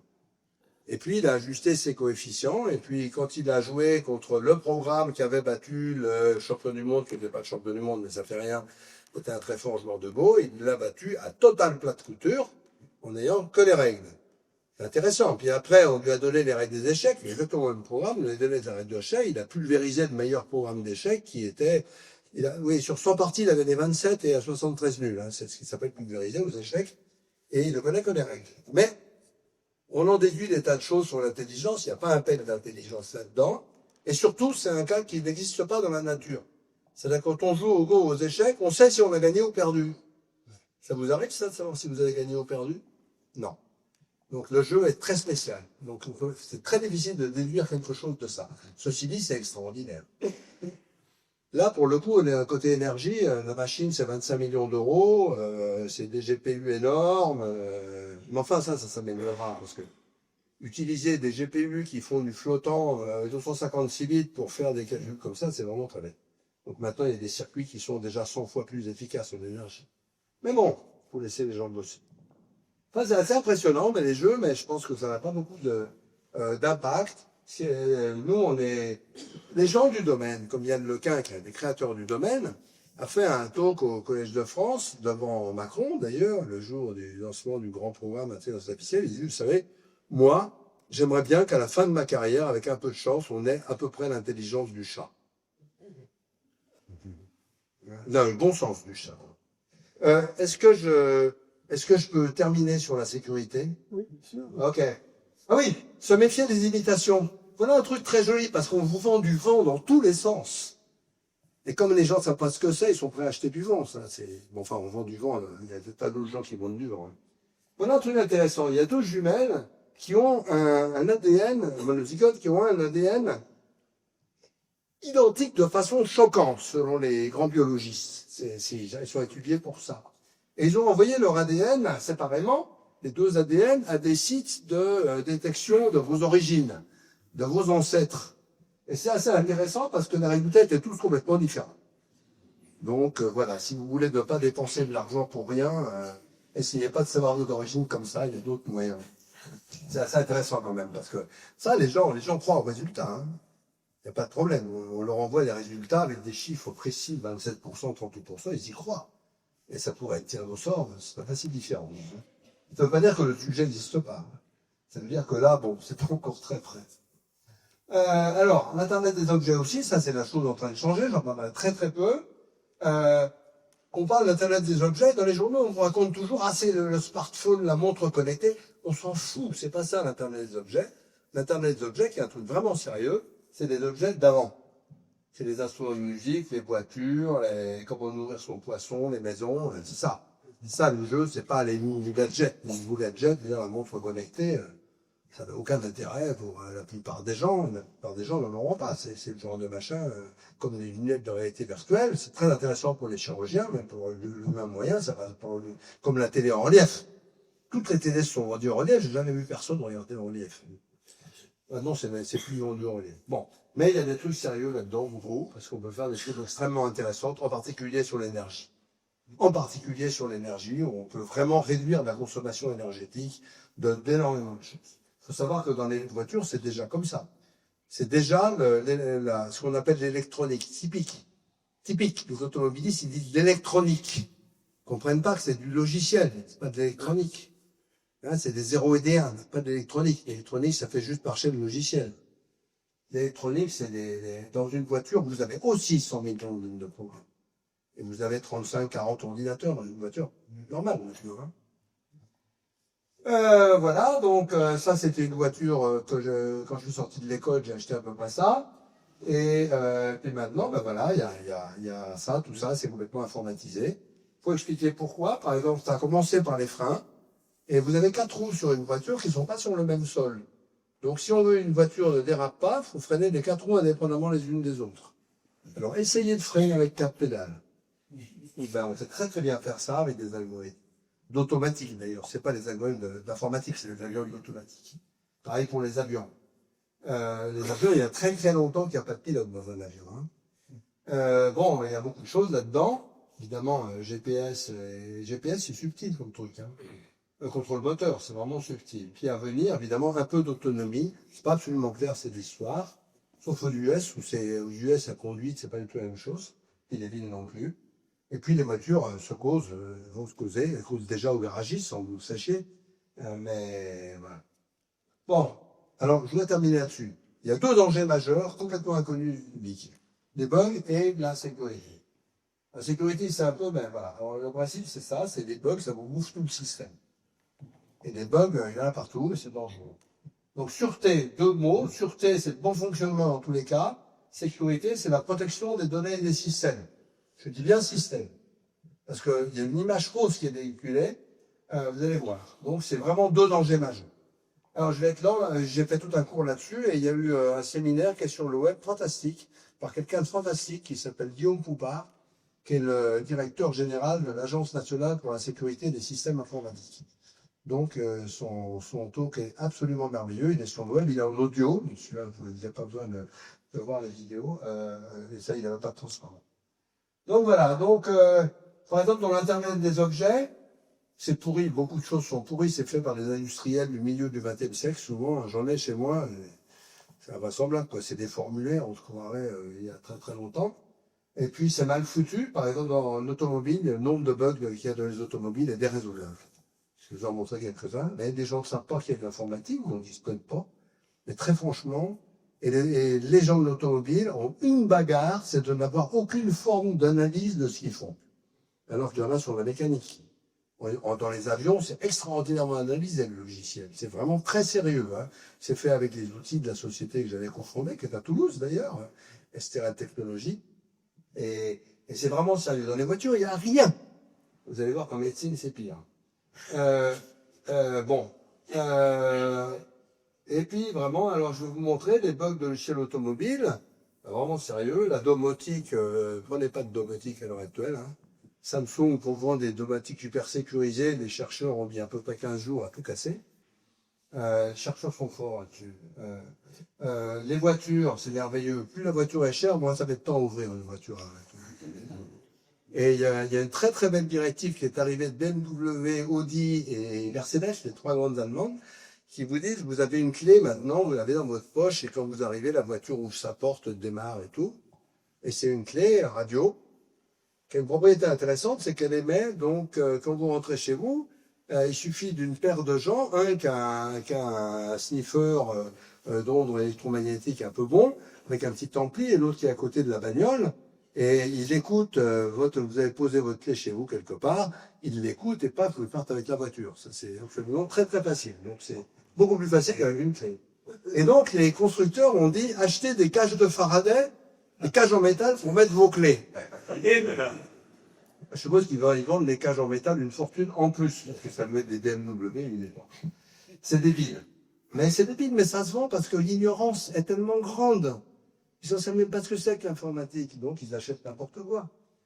Dans les pacemakers, je vais en parler. Voilà. Donc, dans une voiture, si vous avez ça, c'est moins bien. Alors, c'est pas toujours le cas, et c'est pas sur toutes les fonctions, mais j'en ai eu des jolis, je pourrais vous raconter. Alors voilà celui-là, un qui est vraiment gravissime, donc je pense personne dans la salle n'a entendu parler. Hein? Ah non, ça c'est un mensonge. Ils ont quand même pas bien. Voilà, Toyota a fait croire que c'était la pédale d'accélérateur. C'était comme du logiciel. C'était le logiciel de contrôle moteur. Donc il y a 89 morts à tester, et le logiciel a été expertisé. Donc Toyota, il y a un juge qui a dit, je veux voir le logiciel du moteur, qui est à l'intérieur du moteur. Vous savez qu'il y a un logiciel dans votre moteur, c'est lui qui fait tout le boulot. Il y a plus de mécanique dans un moteur. Enfin si, il y a les pistons et tout, mais c'est tout. Hein. Le reste, c'est du logiciel. Et Toyota a dit non. Alors il a dit, il n'y a plus de Toyota aux US. Alors Toyota a dit oui, il a été expertisé. Il y a un très bon rapport de 750 pages qui est secret, mais on en connaît suffisamment de choses. Donc voilà le rapport. Il y a beaucoup de fonctions qui sont beaucoup trop complexes. Il y en a plein qui ne sont pas testables. Il n'y a aucun moyen de trouver comment tester ce qui se passe dans la voiture. Ce n'est absolument pas maintenable. Il ne faut surtout pas y toucher, sinon ça risque de rajouter encore plus de bugs. C'est un mot sérieux qui a dit ça. Toute l'architecture de sécurité est un château de cartes. Toyota, le premier constructeur du monde. Enfin, c'est pour ça le premier constructeur du monde, et surtout le plus réputé des constructeurs. Vous avez entendu parler de ça? Jamais.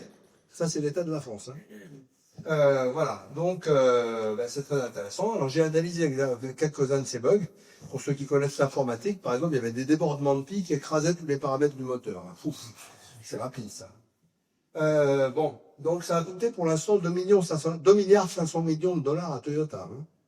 Hein. Entre les class actions, 1,5 milliard de dollars de vente aux États-Unis. Jamais on a entendu parler. Le World Economic Forum, c'est intéressant, vient de classer les dangers économiques majeurs. Premier, événement climatique extrême. Deuxième, désastre naturel. Troisième, attaque informatique contre les infrastructures. Quatrième attaque informatique contre les données. On ne parle que des données en France. On va vous piquer vos données. Vos données, tout le monde s'en fout, c'est passé par la cherchabilité. Mais contre les infrastructures. C'est les infrastructures, c'est les réseaux électriques, c'est les villes, on vous dit on va faire des smart cities hyper connectés. Ça va pas se faire parce qu'on ne sait pas. Surtout alors, bon, pour vous montrer l'échelle. Vous pouvez trouver sur Internet très facilement, vous cherchez 773, vous allez trouver ça tout de suite. Il y avait en libre service sur Internet un fichier d'un hacker avec 773 millions de paires non mots de passe dedans. Donc moi j'ai regardé, vous pouvez demander si vous y êtes, moi j'y étais 6 points. Okay. Mais pas avec des mots de passe récents. Après, il y avait un autre fichier avec 600 millions d'adresses, mais plusieurs mots de passe pour chacune, donc ils avaient un peu comprimé. Donc voilà, donc il faut des vrais mots de passe. Vol de données personnelles, l'échelle, Equifax, la plus grosse organisme de crédit aux États-Unis, de certification des crédits. 145 millions de comptes qui sont partis. Marriott, 500 millions de comptes et de données personnelles qui sont partis dans la nature. Elles étaient ouvertes en libre service, ils le savaient pas. Ils avaient racheté Starwood, qui était un autre hôtel. Ça c'est sûr en France, ça? Ça fait un an trop fidèle dans ce groupe. Attaque Mirai. Mirai, c'était un des grands serveurs d'Internet aux États-Unis qui a été pulvérisé par des milliards de messages renvoyés depuis des machines à laver et des caméras vidéo. Parce qu'une machine à laver, vous l'achetez, ou une caméra vidéo, elle est sur Internet, vous savez pas forcément. Et le mot de passe, le nom de l'utilisateur, c'est admin, et le mot de passe, c'est admin. Personne ne change jamais ça. Donc ils ont recruté des centaines de milliers de caméras vidéo, et tout ensemble, ils les ont fait pulvériser le même site de message. Les virus là, j'ai vu les hôpitaux anglais se faire vider de leurs patients. Les hôpitaux anglais étaient entièrement sous XP, ce qui est la plus grande absurdité qui ait jamais été faite. Microsoft, ça fait plus de 10 ans qu'ils disent qu'il faut surtout pas être sur XP, donc c'est du beurre. Et donc, alors c'était pas seulement la compta qui était pétée, c'était des appareils.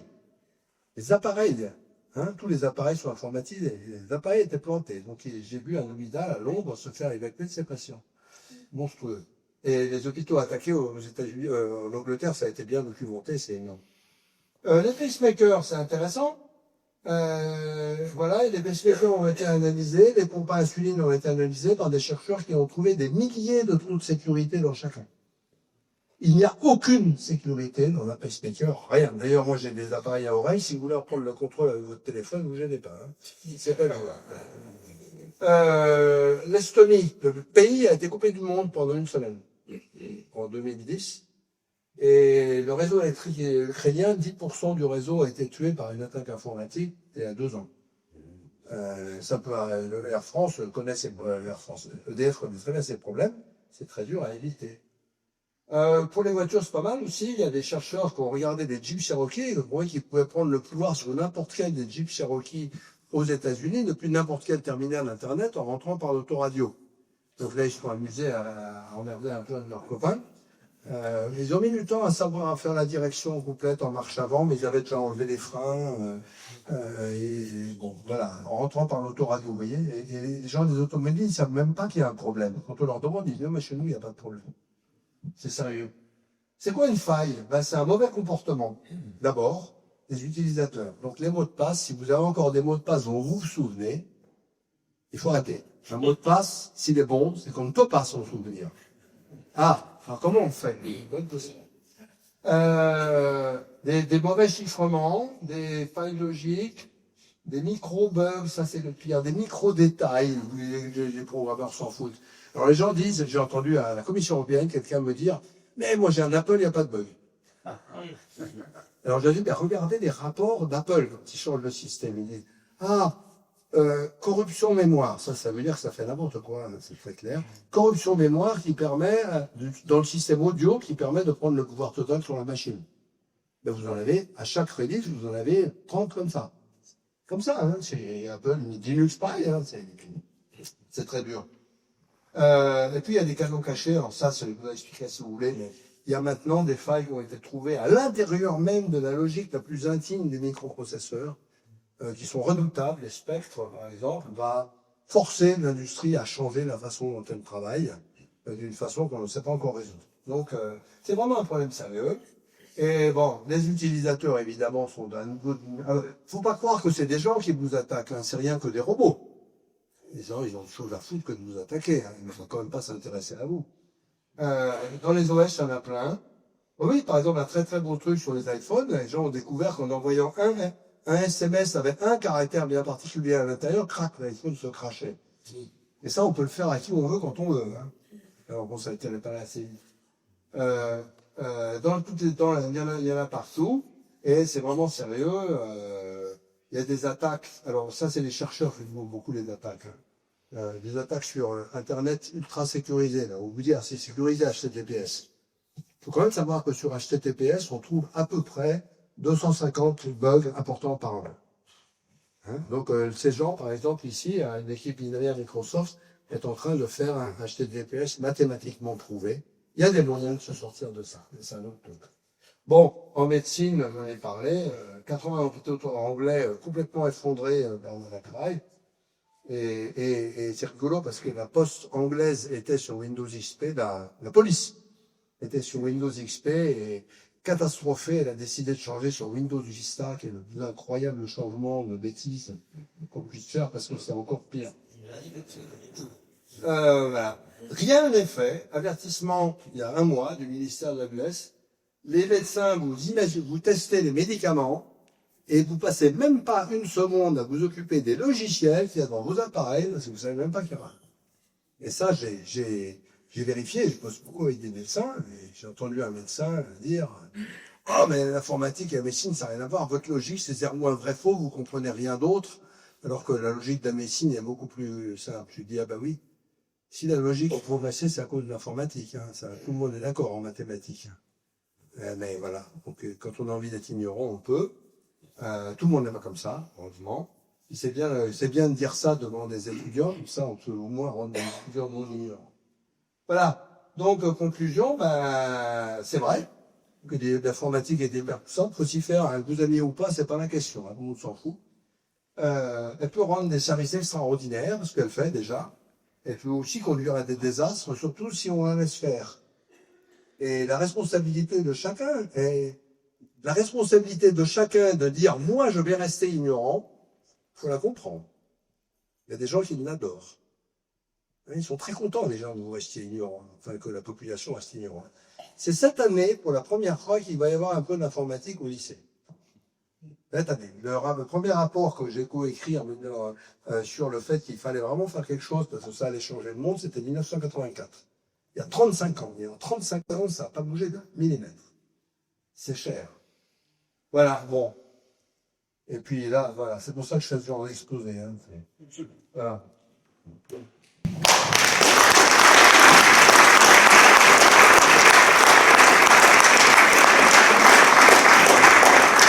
Et tout ça, c'est compréhensible. Ça va être deux questions, remarque et deux questions.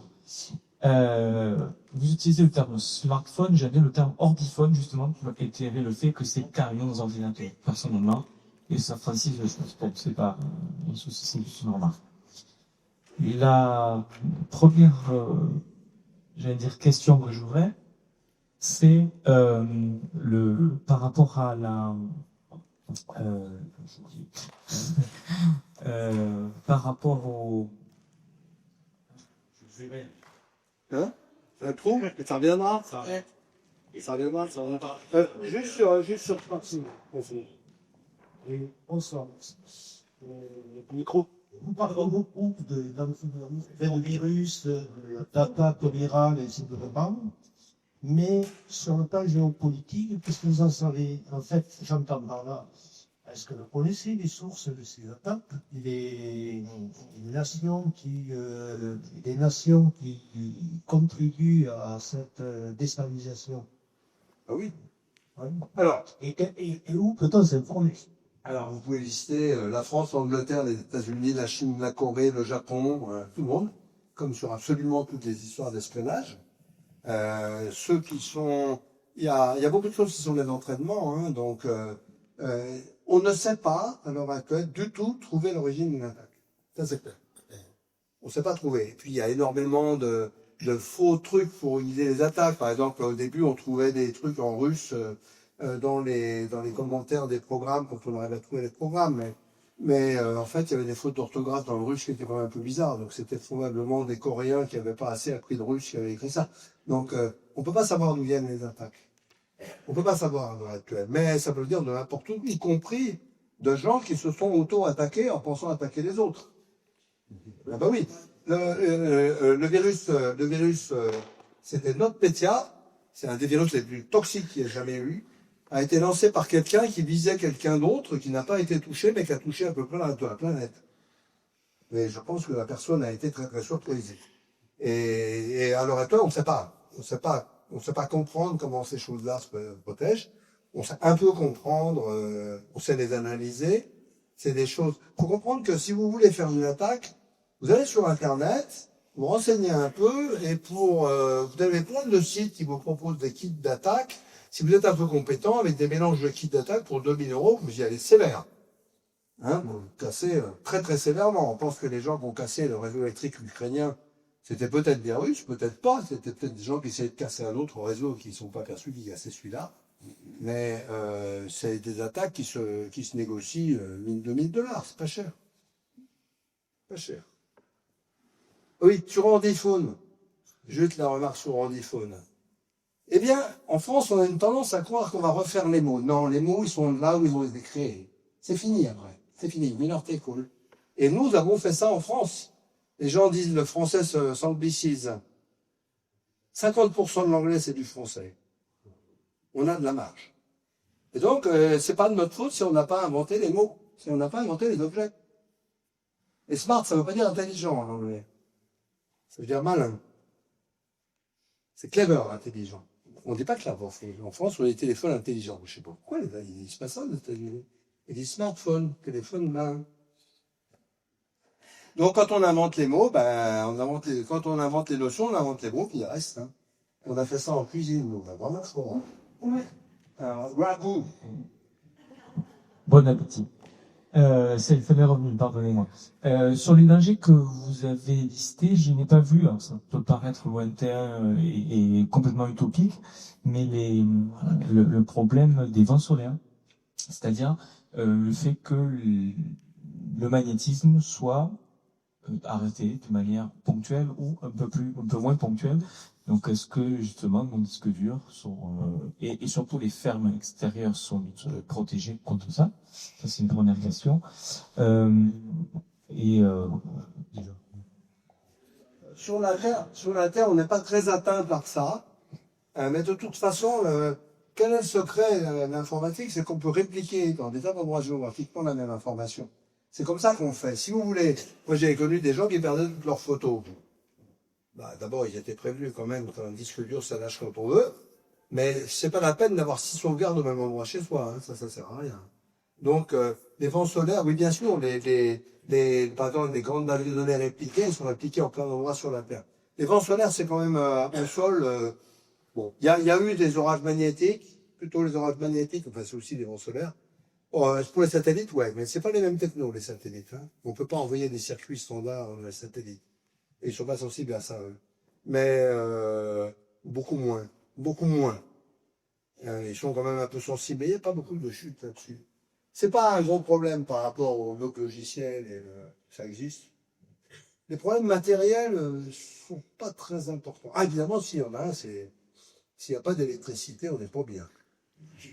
Ça, c'est sûr. Si on ne peut pas recharger son téléphone, c'est vite du... Non, ces trucs-là, c'est pas majeur. De même, sur la connectivité, il y a tellement de gigantesques fibres optiques dans tous les sens que quand on a qui pète, ça peut être des problèmes, mais bon. Ah oui, on est dépendant de tous les réseaux. Ah, c'est sûr. Bah bon, c'est pas pour ça que c'est moins solide. Avant, on n'était pas dépendant, mais aller traverser une forêt. Quelle est votre solution pour les mots de passe? Ah oui.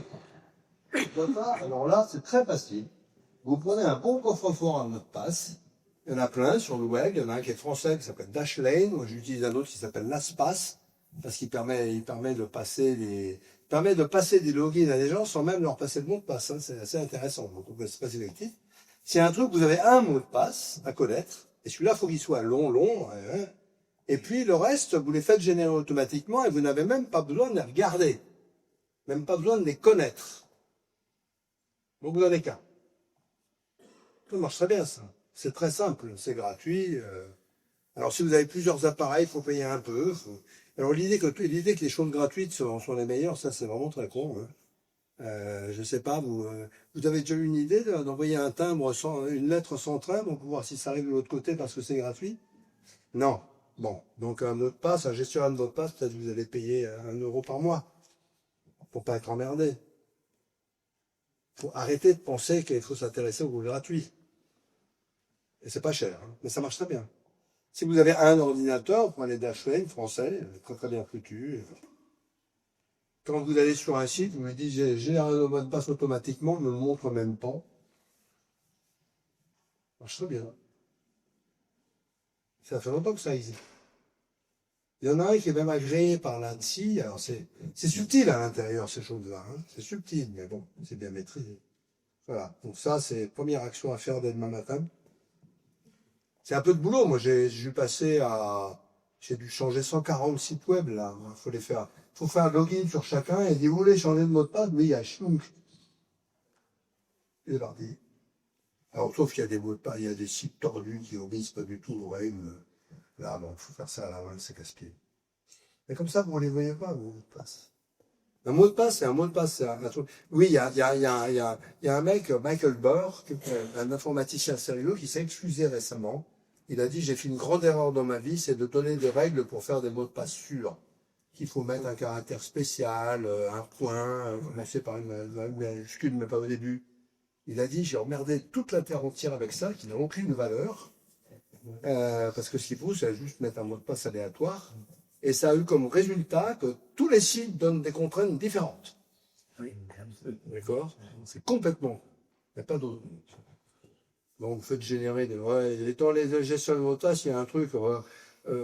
Allez, il faut mettre cette option à la con pour qu'ils génèrent des caractères spéciaux ou qu'ils n'en génèrent pas. Ça dépend des sites. Voilà. Puis il faut que ce soit long, un mot de passe. Long. 12 caractères. Mini. C'est pas long, juste. Hein. Ça, vous en foutez, c'est général automatique. Vous avez parlé des problèmes, des bugs des logiciels. Je voulais savoir ce que vous pensez des outils de preuve de code aujourd'hui. Je sais qu'il y a des endroits où c'est prouvé, typiquement l'aviation. Qu'est-ce que vous en pensez pour les généraliser à d'autres domaines? Ben ça, c'est le domaine dans lequel j'ai travaillé. Donc, j'en pense pas mal de bien, à condition que ce soit bien fait. On voit les différences. Je vais donner un exemple. Le problème, c'est que l'investissement peut être élevé. Ça dépend. Il y a deux techniques. Il y a les techniques automatiques et les techniques beaucoup plus manuelles, qui sont bien plus puissantes. Les techniques automatiques sont complètement standards dans l'industrie du matériel, du logiciel du matériel. C'est la satisfaction booléenne. Ça, c'est un truc qui a fait des progrès cosmiques. Mais ça, c'est technique. Mais enfin, j'ai enseigné ça. Et sur les trucs manuels, il y a des endroits où il faut le faire. Donc, il y a eu deux révolutions là-dessus en France. D'abord, l'invention de Koch, 3 révolutions. L'invention de Koch, qui est un système bien français, comme le nom l'indique, et par Gérard Huette et Thierry Coquan, qui sont des gens tout à fait fantastiques. Et donc, ils permettent de faire des preuves sur des grandes choses. Et donc, on est passé de l'idée qu'on arriverait à trouver 10 lignes de code à trouver des gigantesques trucs. Et Xavier Leroy, qui est maintenant prof au Collège de France, a fait un compilateur C. Le compilateur C traduit le langage C, qui est quand même un langage classique, et surtout c'est une cible pour les autres langages, en langage machine. Et c'est un compilateur de grande qualité au niveau de ce qu'il génère. C'est qualité de ce qu'il y a dans les avions facilement. Et lui, il est prouvé sans bug. Prouvé complètement, 100%. Il faut savoir que il y a beaucoup de compilateurs C, il y en a 20 dans le monde à peu près, commerciaux, très utilisés, et qu'on certifiait les compilateurs par le fait qu'ils étaient très utilisés, par exemple chez Airbus. Et bon, très bien, donc il y a une équipe américaine qui a fait ce qu'on appelle des tests aléatoires, donc générer 1 million de programmes aléatoirement, mais vachement bien fait, pour casser les compilateurs. Et ils ont trouvé des centaines d'erreurs dans chaque compilateur. Des erreurs pas graves, le compilateur se crache, on leur dit « Oh là, je suis complètement planté », il s'arrête, mais il génère du code faux, c'est plus gênant. Donc des centaines dans chacun, 0 dans CompServe. Ça, c'est majeur. Alors aux US, ils ont lancé un grand projet là-dessus qui s'appelle DeepSpec. Donc ils font des operating systems prouvés. En France, il y a une boîte qui s'appelle Prove and Run de Dominique Bolignano, qui a fait un exposé dans mes cours, qui fait un système d'exploitation embarqué, prouvé, Linux prouvé, où il y a absence de bugs sur certains trucs. On ne peut pas tout prouver, mais on peut aller très loin et en général, à chaque fois qu'on attaque quelque chose, on le casse. Donc, mais bon, on ne fait pas encore un Linux prouvé, ça pourrait être bien. Donc ça a fait des progrès cosmiques. On pensait que ce serait impossible. Ça a fait des progrès par les maths. Georges Gontier, qui a fait STL avec moi, a fait la preuve en maths d'un très grand théorème, la preuve en machine d'un très grand théorème, dont la preuve à la main a mis 30 ans à se faire, a été corrigée. La première version en 62, la version finale en 92, après des corrections de mini-bugs, sur la classification des groupes d'ordre impair. Ce théorème s'appelait le Monster Theorem. Pourquoi? Sa preuve en version compacte fait 255 pages de maths lourdes. Et maintenant, leur machine, on fait retour chariot 2 heures après, ça dit c'est bon. La preuve est complètement écrite informatiquement. Et elle est vérifiée par une machine. Donc ça a été alors on a démontré le théorème de maths maintenant, comme ça, c'est dur. Il y a Thomas Hales qui a résolu la conjecture de Kepler. La conjecture de Kepler, c'est comment il faut ranger les oranges. La réponse est comme les épiciers. Donc c'est 1610, hein, c'est pas tout nouveau. Pour ranger les oranges, il faut faire des hexagones sur des hexagones, enfin des pics comme des épiciers moyens. Que ça, c'est optimal. C'était ouvert depuis 1610, ça a été prouvé en machine parce que j'ai pas beaucoup de moyens de faire. Donc oui, il y a beaucoup de choses qu'on peut faire. Il y a des gros investissements dans le monde. Il y a le cours de Xavier Leroy qui explique tout ça au Collège de France, qui est absolument dément. Enfin, faut s'accrocher, hein, c'est sérieux. Des vrais beaux sujets. On a fait ça sur les avions. Moi, je faisais des très grandes preuves sur le Rafale, dans les années 90, par exemple. Mais pas de cette ampleur-là. Oui, tester les programmes, c'est trop dur. Ça ne marche pas. Merci, mais en fait, j'ai une interrogation, c'est est-ce qu'on a l'espoir de pouvoir concevoir des logiciels qui vont remplacer les développeurs, pour faire de nouveaux logiciels encore mieux que ce que les humains savent faire. Alors ça, c'est quelque chose que j'entends depuis que je suis petit. Et j'ai toujours vu des petites démons. Ça, c'est le problème du sujet qui s'appelle l'intelligence artificielle. Dedans, il y a plusieurs choses. Et il y en a qui sont exactement à le même état qu'en 1957, quand ça a commencé. Et l'écriture de programmes par des programmes, enfin qui inventent, hein, enfin qui inventent, qui améliorent. Alors on va peut-être pouvoir faire des choses, on va peut-être pouvoir améliorer les programmes, ça c'est sûr, avec des analyses de deep learning, on va sûrement pouvoir faire des tas de choses. Mais très franchement, trouver des idées, c'est un autre monde qu'on ne connaît pas. C'est comme n'importe qui peut écrire de la musique, mais il y a des gens qui composent de la musique intéressante. Je ne pensais pas à des logiciels capables de vraiment créer des logiciels qui soient capables de sortir des trucs assez standardisés, mais un peu... Il y a longtemps qu'on le fait. Ça, il y a longtemps qu'on le fait. Ça s'appelle par exemple des langages de programmation. C'est comment ça? Par rapport à ce qu'on faisait avant, c'est des gouffres. C'est-à-dire, j'ai programmé en assembleur quand j'étais petit, hein, ça se trouve très bien. Hein? Langage objet, non. Langage objet, c'est un peu un épiphénomène. C'est un petit bout d'organisation. C'est pas très important. Les langages fonctionnels sont beaucoup plus importants que les langages objets de ce côté-là. Mais oui, c'est un côté sympa. Mais le langage objet, c'est un peu bidon parce que personne ne sait ce que c'est. Et il y en a autant d'interprétations du mot que de gens sur la Terre, dans le domaine. Et alors que le langage fonctionnel, il n'y en a qu'une interprétation, c'est le langage de calcul 1936, on a changé ça. Et donc, bon, ça se mélange maintenant. Non, et puis il y a la programmation par contrainte, par exemple, qui fait ça. Qui est tout à fait utile. On n'écrit pas de programme, on donne des contraintes, et puis ça résout les contraintes avec des algorithmes très chiadés. On fait beaucoup de vérifications de programme avec ça, typiquement. Un exemple, on est en train de lancer une vérification ça c'est génial. Je suis dans le comité d'éthique de Parcoursup, scientifique et d'éthique de Parcoursup. Très, très, très bien le sujet. Il se trouve que, alors là, ce qui a été raconté avec Bruno, mais c'est cosmique, quoi. Il y a des moments, c'est complètement drôle. Enfin, c'est un niveau d'ignorance qui est incroyable. Alors que la chose est compréhensible. Il y a une doc qui a été écrite par Claire Mathieu, qui était prof au Collège de France, et Hugo Jabert de Bordeaux, qui explique ce que c'est que l'algorithme. J'ai jamais vu un papier de cette qualité-là. Elle est totalement extraordinaire. Mais les gens pensent que c'est l'algorithme qui fait les calculs. Mais pas du tout. C'est des programmes qui font les calculs. J'ai même entendu un mec qui s'interviewait tout le temps à la radio dit « Moi, j'ai lu le code JavaScript des programmes. Pas de chance, c'est du Java. » Entre JavaScript et Java, il y a aucun rapport, sauf le nom. Voilà. Donc, on est en train d'essayer de montrer que les programmes font effectivement ce que dit la spécification de l'algorithme. Ça, c'est dur. Donc, voilà. Mais non, non, les hommes sont vraiment bons.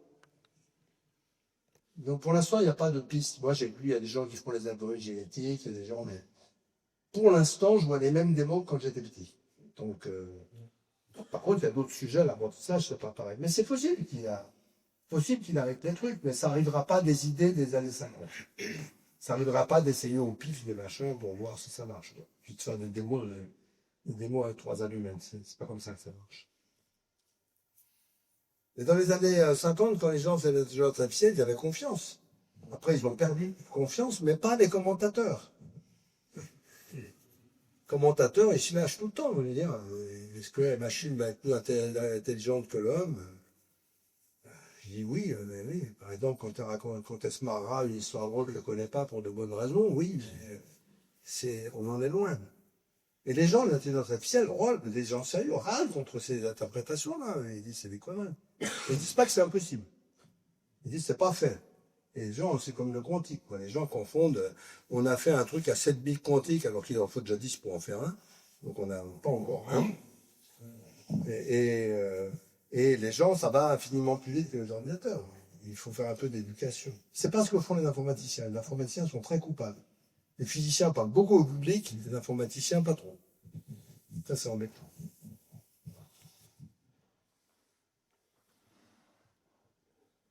Si je peux poser une dernière question.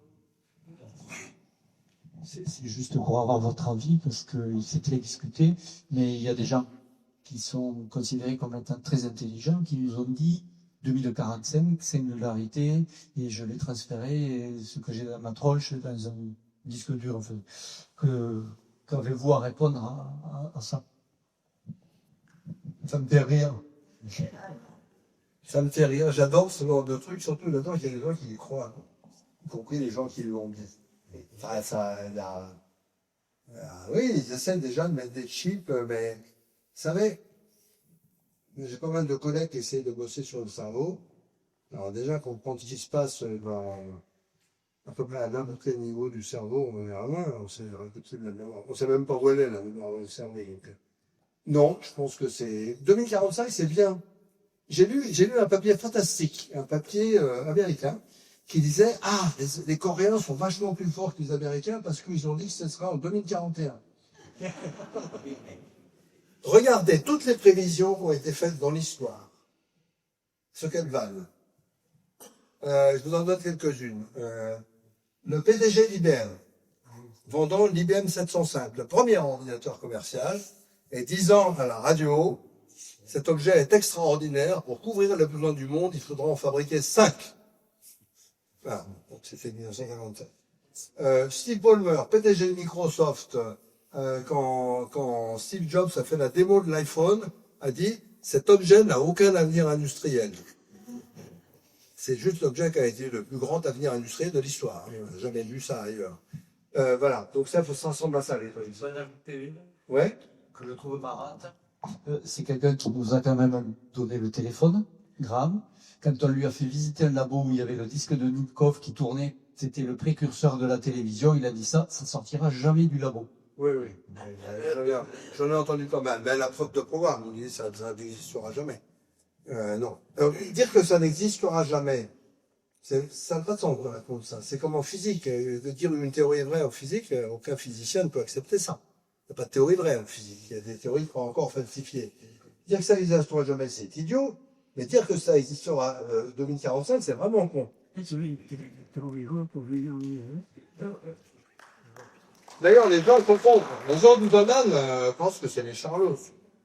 Oui. Mais bon, ça n'existe pas, hein. Excuse-moi.